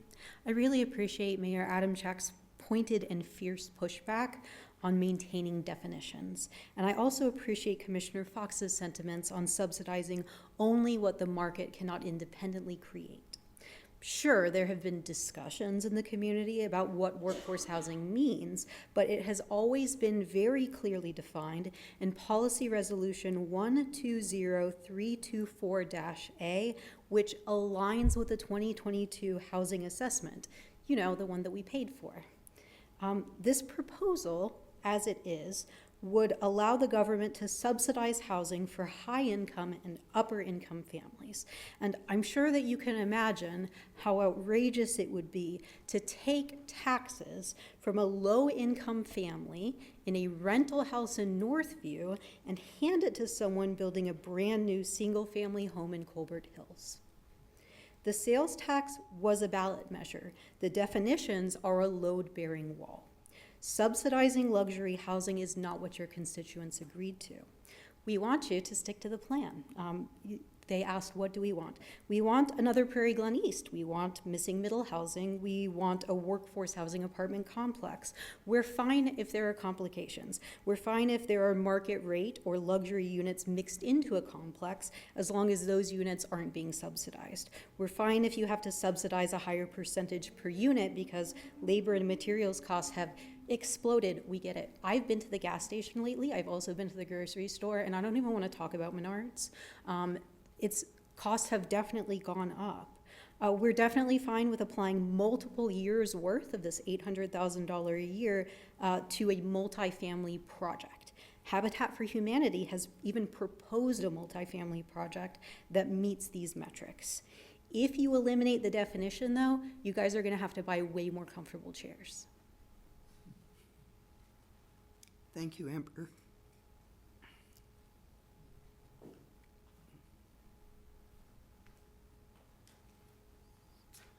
Craig Laupy, 3821 Silverleaf Drive, Manhattan, Kansas. I am here to focus on the for sale side of this sales tax. Took some notes here, so I'll kind of go through them. But one, as a developer, we've asked multiple times to the city to create a written document that would prove to us as a builder what stipulations we need to stay within when we go to sell this like type product to the community, and there isn't one. So I challenge the commission to give direction to the city staff to create an agreement that a developer would need to sign to then put us in a position to know what we're saying yes to prior to you guys saying, yes, here's your funds. So I recommend that be a part of this. What I don't agree with, and this is a personal opinion, is putting parameters on payback after that property is sold.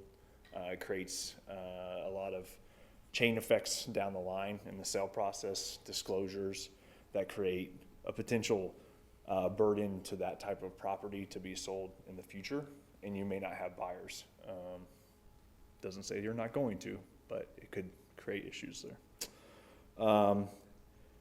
It's been brought up multiple times already, but the AMI that you're trying to reach towards as a builder is very, very difficult to make. You get down to that $200,000 range with the subsidy at $25,000 or 10% of the total gross of that per unit cost. I highly recommend, if you want to get to that level, you need to increase those parameters in this policy to allow these to be spent down. And the perfect example is a furnace at a house costs $8,500. Guess what? In a 6,000 square foot house, or 600 square foot house, or 1,500 square foot house, guess what? It still costs $8,500. And so, to my point, the square foot price doesn't change; it actually gets more expensive as you try to get lower and build smaller houses. That cost for some of those items in the build costs are still quite expensive, and they don't change because of your square foot price. Acquisition cost of infill side of this. Again, the land trust has been brought up. I am in favor of that acquisition cost. It killed one of our projects earlier this year. That acquisition cost of a project that some of you up there have spoke with us about personally outside of this. Guess what killed that project?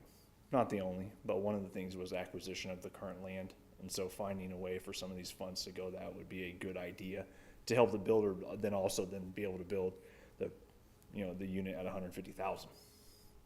So that acquisition cost of the current land to demo it, to build it, is part of the pie that Josh was speaking on there. Greenfield.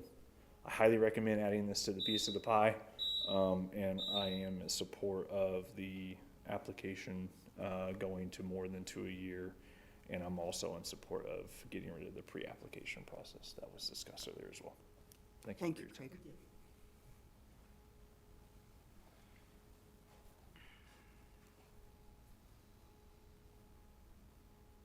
Commissioners, do you have additional is there anyone else who would like to make public comment? We will now close public comment on this topic. Commissioners, do you have additional remarks or comments or suggestions for the city manager or for Stephanie? Well, it's going to be a process to figure this out. Hopefully, we've given you enough information. You can at least start on some Yeah, sort of I policy. think you all did receive some documentation from a developer a while back. I think we'll dust that off and pull that out regarding what that incentive level could be possibly for approximately $250,000 home. But what we are hearing, just so we can be clear, is that we are interested in using tax dollars to help incentivize housing products under $300,000, which is at that 100% AMI range. We are interested in seeing new homes, but also interested in rehabilitation and rebuild. I am hearing from our development community and from our community members that keeping a workforce housing definition is important, but possibly putting a preference towards that 100% AMI. And then also that we are interested in taking a look at those community land trusts and what that could look like for us. Is there anything I'm missing for future work? Okay.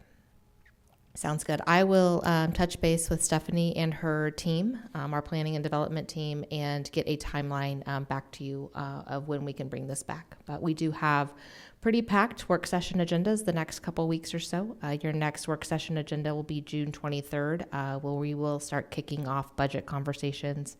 And then we will have the city manager's recommended budget on June 30th. So we are definitely probably looking at July before we can bring this back to you all, if that's amenable. Okay. Thank you. All right. We'll July or August. Sorry. I think I heard Stephanie take a deep breath in back there. We'll move on to our final item, which has to do with an update on the Oracle permitting and licensing system. although I don't see Jared in the room. I'm just gonna move over to the camera so I You gonna, catch his good side. Mr. Wassinger, we are ready for you. Sorry, Jared, I was looking stage left instead of stage right. My apologies, Commissioners. I had a Dr. Pepper during the first two items tonight, so. All right.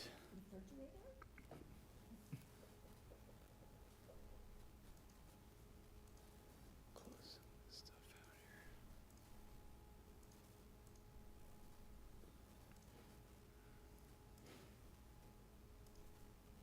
here. Okay. Good evening, Mayor and Commissioners. Thank you.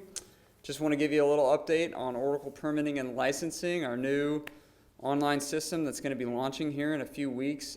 Very excited to give this presentation because there's been a lot of work that has gone into this over the last 13 months, a lot of work from our staff to develop this and really kind of transform the way we do business with the business and development community.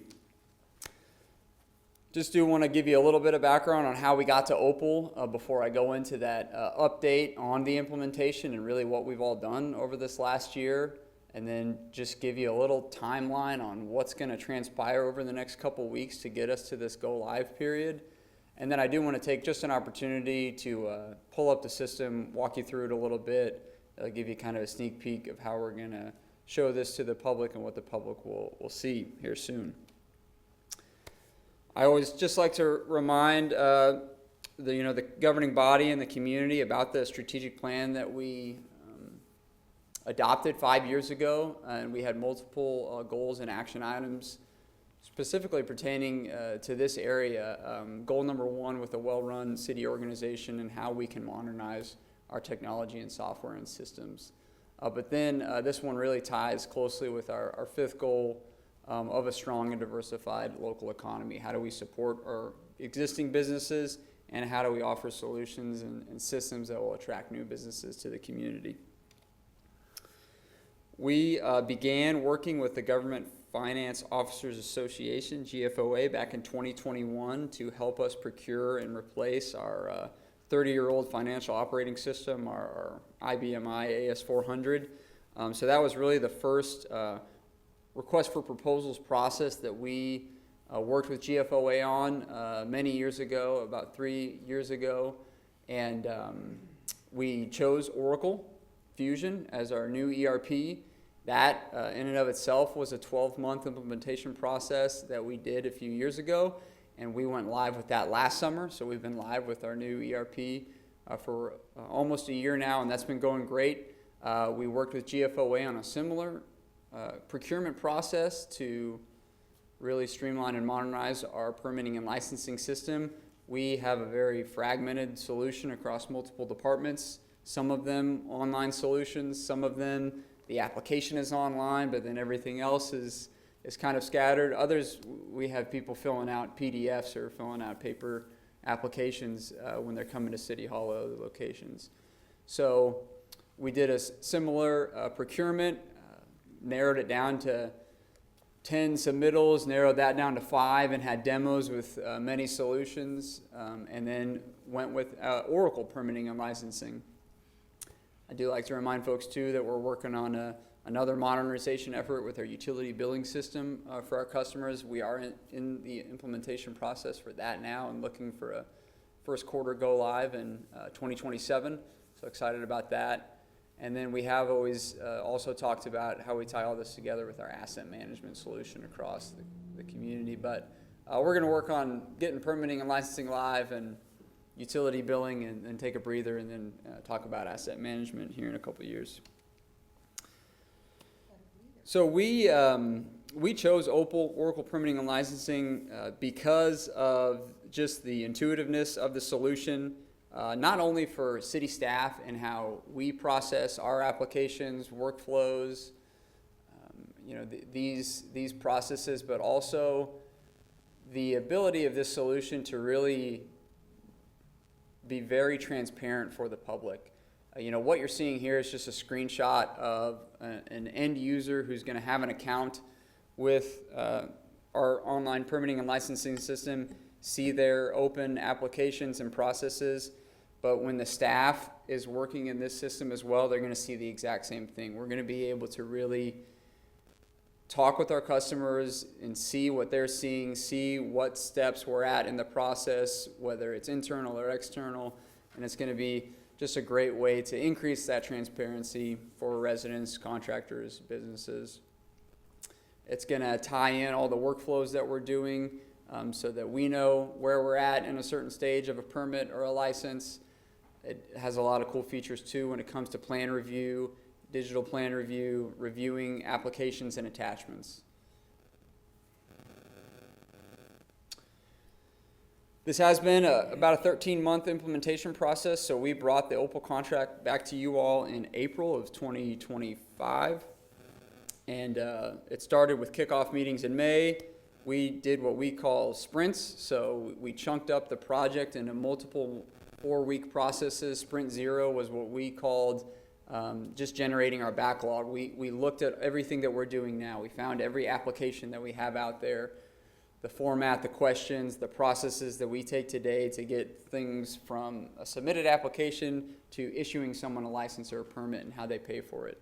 And then we created these 6 sprints that we call them, where we were working to develop and configure this system, right? So we were working with our partners at Oracle and city staff to really build out the solution over the course of 6 months. During that time too, we were also working with a lot of integrations that I'm going to be talking about too, and migrating some of our existing data into this solution. These last 2 months, in April and May, we did what we call user acceptance testing, UAT. So we took every license permit process that we created in this system and we tested it from end to end. From creating an account, applying, having the workflow go through, making sure that the email communications were being sent, making sure that you could pay a fee, start a plan review session, inspect a permit and go through the inspection process. All those things we tested, each one of those records. And then we identified any bugs that we were finding, any things that were needed to be changed. And there were some, nothing alarming by any means, but there were some things that we identified as critical that said, hey, if this isn't fixed, we can't go live, right? So we identified those, and then there was also some more smaller bugs that we found that, okay, we can get through the system and go live, and then fix some of those things during the post-go live month that we have and time that we have with Oracle. So we've been very busy over the last year. We have built and configured 39 licenses in this system, 27 permits, 14 planning applications and processes, and 14 code enforcement issue types. I do want to take a second to acknowledge some of our city staff. Over a year ago, when we were negotiating this contract with Oracle, we identified about 90, we call these records, so licenses, permits. In general, we call them records. That's the nomenclature that they use. But we identified 90 of them, and in order to save a couple $100,000 on this contract, we decided that we were going to configure half of these with the support and help of our partners at Oracle. We could have paid them more money for them to just build all of this for us, but we had a lot of staff who dedicated a lot of time on top of their current jobs. I want to mention Susie Mullen and Eric Matthews with customer service, David Graham and Iris Gilbert with risk reduction, Ann Gaziano and Lance Wackerla with planning and development, and Jordan Knight with public works. These are individuals who got their hands dirty in the system and learned how to build these processes, these applications, workflows, configure fees, all of these things so that, one, we could save the city some money, and two, after go live, when we lose that support, we can continue to keep the system up to date, make new changes, add new potential permits and licenses and applications in the future. So I really want to give them a kudos. I mentioned just all those things that we've configured and that Oracle configured with us. An intake form is a fancy word for an application, right? So all the questions and conditional logic that we put in so that people can type in a question or an answer, click a button, and then that helps calculate and start the process for the fees. very complex workflows on a lot of these, so that when an application is submitted, it automatically sends an email to the individual that says, we've received your application. When the status changes from approved to we need more info to this is being processed, all those automations are occurring too. Fees are automatically calculating and letting them know. Even automations in the system so that when an application has been submitted and fees are owed and an individual hasn't paid fees, they get a notice that, hey, you still have fees due that is going to help you pay those and move this workflow along. All those things built into those workflows. The FileMaker system is the system that we use within risk reduction in Manhattan Fire Department and have for over 30 years. So a lot of records that we are converting, so that was part of the process that Oracle and their partners with GovPath have been helping us convert all of that information, because that is a system that is just no longer supported. So we needed to ensure that that information was transferred. So David Graham and Iris Gilbert specifically have been working additional hours just to ensure that we could get all that history into this new system. Part of this integration came with a lot of part of this implementation came with a lot of integrations. All of our GIS, address parcel owner data, is in this system. So when you're applying for a permit and you're selecting a parcel on the map, it is tied to all of our information, so you know the same things that you see when you're looking on Riley County GIS. So you can see the parcel owner, the acreage, zoning layers that are on there. All those things are going to be tied to it. Bluebeam integration is just a really great integration, especially with some of our permits. I don't use Bluebeam a lot, but there are a lot of developers, a lot of contractors, our staff who use Bluebeam to electronically review plans all at one time. So you can have multiple people in a document making comments, providing feedback to the developer. All that can happen within plan review sessions within OPAL, and you can start those sessions, use Bluebeam, you can finish a plan review session, and then all those attachments and comments are going to stay within Bluebeam, which is really, really great. Paymentus is our third-party payment provider that we use for utility billing, so we were able to integrate that as well, so we can have secure online payments through debit, credit, and ACH within this system. And then there was some integration work with just our Oracle Fusion ERP environment. This is all Oracle, one environment, but there is ways that we need all those 94 built-in configured records to tie to an account code in our finance system, so when someone pays a building permit, it goes to the right revenue line item. So I am very excited to announce officially that we're going live on June 29th. We have a lot of work still to do this month. We did let everyone know in the Insider newsletter last Friday that we are going live, and if you're not a subscriber of the Insider newsletter, you certainly can do that through our website. But on June 15th, we are going to start really a kickoff campaign. I'm working with all those departments I've talked about who are really tied to this system. I'm getting those spreadsheets of every email of every person that we do business with so that we can let them know about this system.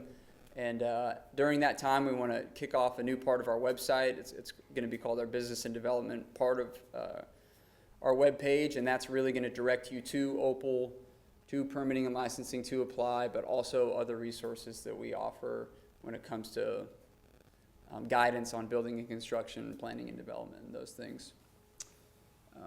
Just to give you a little bit more detail on what we're doing, we have what we're calling a configuration cutoff date of Friday the 18th. So all those fixes that we're doing post our user acceptance testing, we have to do by the 18th. And then we are going to cut off, for a short period of time, cut off new transactions in FileMaker Pro because of that migration of data. And during that week of the 23rd is when we're doing just all of our go live prep to make sure we can flip the switch, for lack of a better phrase, for the 29th over the weekend. In our contract, we have what we call a go, no-go decision that we make just to, we're all on the same page, but I'm very confident that we're going to be saying go live, and then we will go live on the 29th. And we have scheduled, and this will be part of that email communication and campaign that we're going to do on the 15th. Public meetings with the community. So we're going to have one here in the morning of Monday the 29th here in City Hall, where we can kind of do what we're doing tonight, showcase the solution, but also allows people to bring computers, bring laptops, register their accounts because we are live, and they can see those things. And then we're going to hold a few late afternoon and early morning sessions at the Manhattan Fire Department Lecture Hall. And then we're also working on holding a virtual session. In that campaign, there'll be like a link where you can register for a virtual session and then join us, so people can do that at their computers, at their offices, and do something similar. And then we're going to continue to work to promote this, but then also provide as much support we can with how-to videos and instructions for the public too. There's going to be a lot of people who on June 29th will not need to log into this system, but in 4 months they're going to need to renew their business license. And we're going to continue to have conversations, phone calls, to show people how to use this. So while we're going to do a big effort early on, it's going to be, just evolve over time as we continue to show people this solution. This is just a screenshot of kind of the webpage that's going to go live on June 15th. So when you're on the home page, you can hover to Business and Development. That tab is there now, but right now it directs you to Economic Development and some other business resources in the community. But it's going to take you to this new page where you can click a button that's going to take you right to OPAL to create or sign into your account. A button that'll take you right to our page that I'm going to show you here soon that just has all of our licenses and permits that you can apply for. And then other just resources that we have available on our website, but we really want to get into one place. People don't necessarily care that risk reduction oversees a certain part of development or planning oversees another. We know people just need to come to an area where they can figure out where they need to go without having to know necessarily what department it is. So that'll be part of that go live, and excited for that as well. Any questions before I show you the solution? Could we go back to the calendar? Of course. You've got two June 23rds on there. Oh, no. Goodness. So this is the 22nd right here. This was a Word document. I used the same go live calendar for ERP, and the dates back in 2025 didn't line up, so I hand typed to make this work. So thank you for catching that, Commissioner. I'll make sure that's updated. Yes, June 23rd is a Tuesday. We will be having our first budget work session. We will be covering valuation. Oh, no. So what do we utilities. got here? 19th, 20th? You got it right. 20 23rd is on a Tuesday. 22nd, 23rd is the work session? Yeah. Okay, excellent. I just want to make sure commissioners know 23rd is a Tuesday, I don't want to mess them up and them not show up. not a Monday. Thank you. 22nd then is when you're doing the, Nothing will be happening on the 22nd, yeah. The 29th, which I know that is correct. It is a Monday. It's the 29th. We're going live. Get excited. So that date is right. okay. So if your only business with the city is you buy water from the city, do water customers get accounts on this, or? Nope, this is a separate system. And I mentioned earlier, right now you have your water billing account, which isn't really a lot. You log in and pay your bill. That'll be a new system and solution that'll go live in 2027. So we are working to, that was Spry Point, which we approved that contract. I can't even remember now, but we're going on about 6 months. I think it was last fall where we did that. And yeah, we're working on that new solution for our customers to have a much more robust way to see their bill and pay their bill. But yeah, this is the City of Manhattan's online permitting and licensing system. This is that landing page. If you would have clicked, create or sign into your account, there's a register button where individuals can fill out their account details and accept our terms of use and register. Just like any other solution, you're going to get an email with a verification to know that it's you, just to authenticate that, like you have to with pretty much any other account that you create. But then you can also sign in using my Gmail account. This is our fake public user, just so you know. So let me make sure I got the right password here.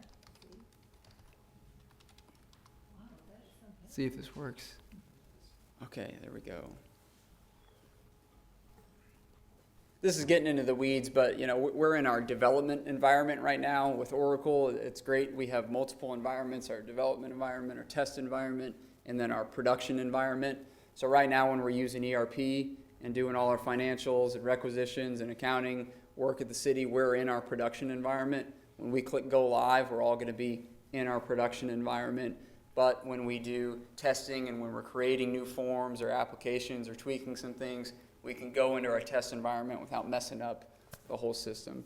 So this is one of our test environments that we have here. But when you sign in, you can see here, much like a lot of other online accounts, you got your notifications. We've done a lot of testing in here on this account, so I have over 100 notifications about all the permits and licenses that this individual's applied for, and you can manage your account.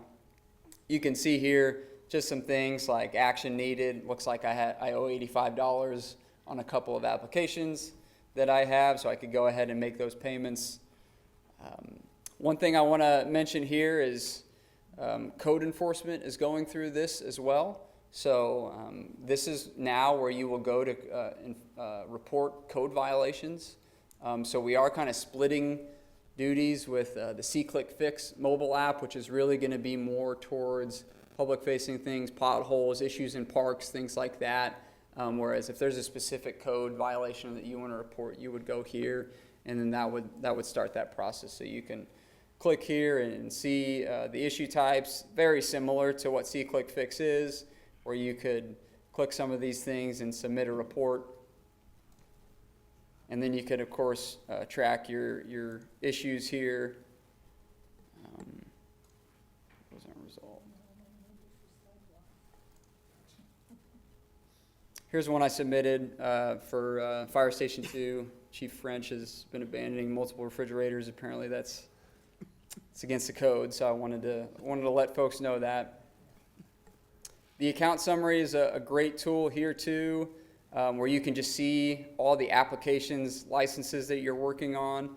One thing I want to mention too is this projects tab right here. So you can actually, city staff or members of the public can create what we call a project. So you've seen a lot of these things that from beginning to end, they take a lot of applications. They're in front of you a lot of times because you did a pre-application meeting and then you did a rezoning and then you got a building permit issued. So you're able to, this example that we did for Cedarhurst and Manhattan, we were able to create a project and actually link multiple transactions together so you can see everything that's happened for one project.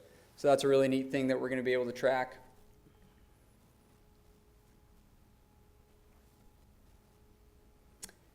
And when we go live, it won't be this slow because they put all their speed to the production environment. So sometimes our development and test environments are a little slow, just to note. But then we have our application page here. You can click apply, and then it's going to list all of those permits, licenses that we had talked about, that we have configured here. We created these buckets that we can tweak and change over time too, but really put in these areas with definitions of whether you're looking for a permit or if it's an occupational license, or I know I need to get my tree license, so I can just type in tree and click tree maintenance license, click on that, get an understanding of what the application is, and then start the application process and go through it and start filling out your form.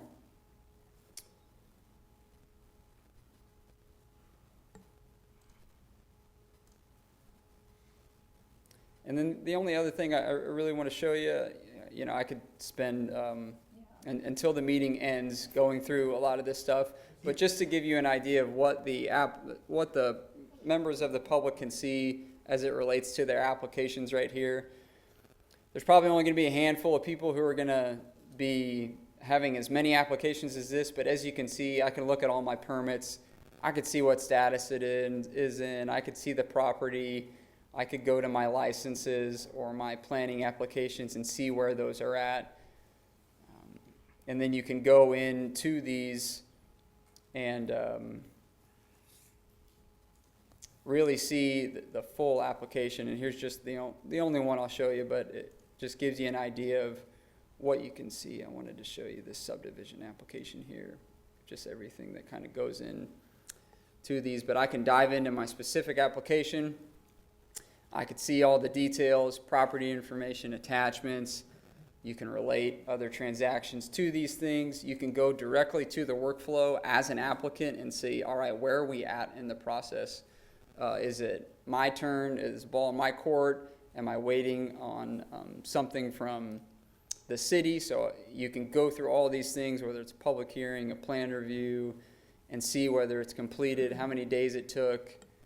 And then I mentioned here, plan reviews puts all those conversations that we're having with developers, with our architects, our contractors, and puts all that plan review into this area, and you can have multiple review cycles and see all of that information. And the last thing I want to mention is contacts. So we have a lot of people in the community who work together on these projects.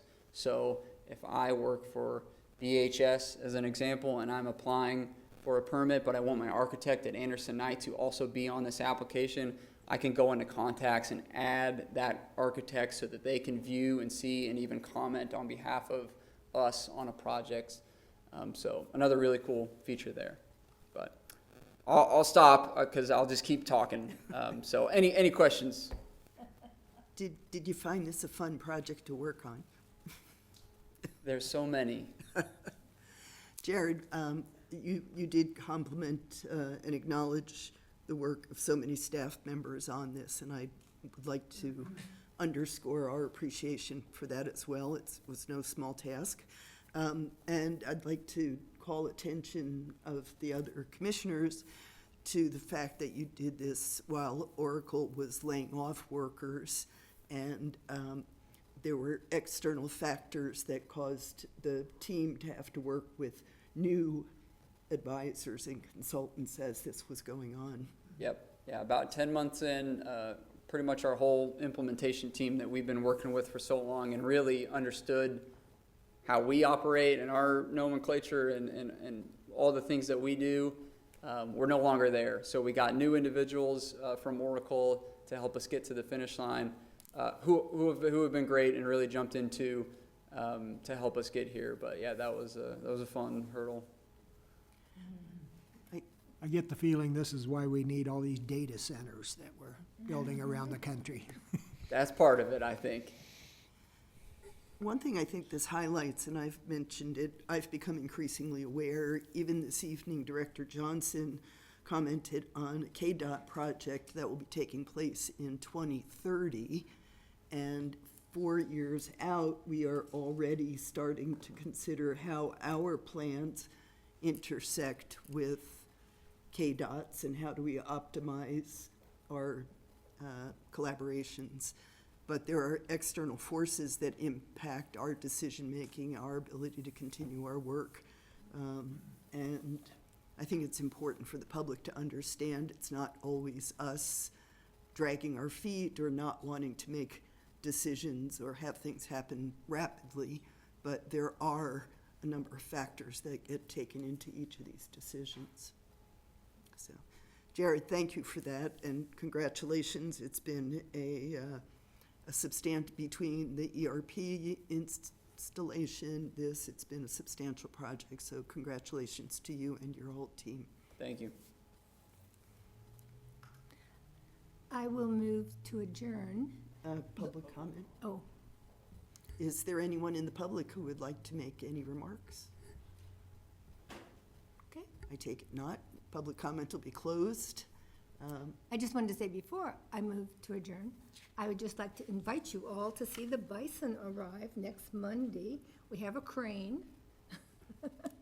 I don't know what time, afternoon, so. This is at the Discovery At the Center. Discovery Center. No, so I move to adjourn. All in favor, please say aye. Aye. Thank you all for your work. Thank you for your participation.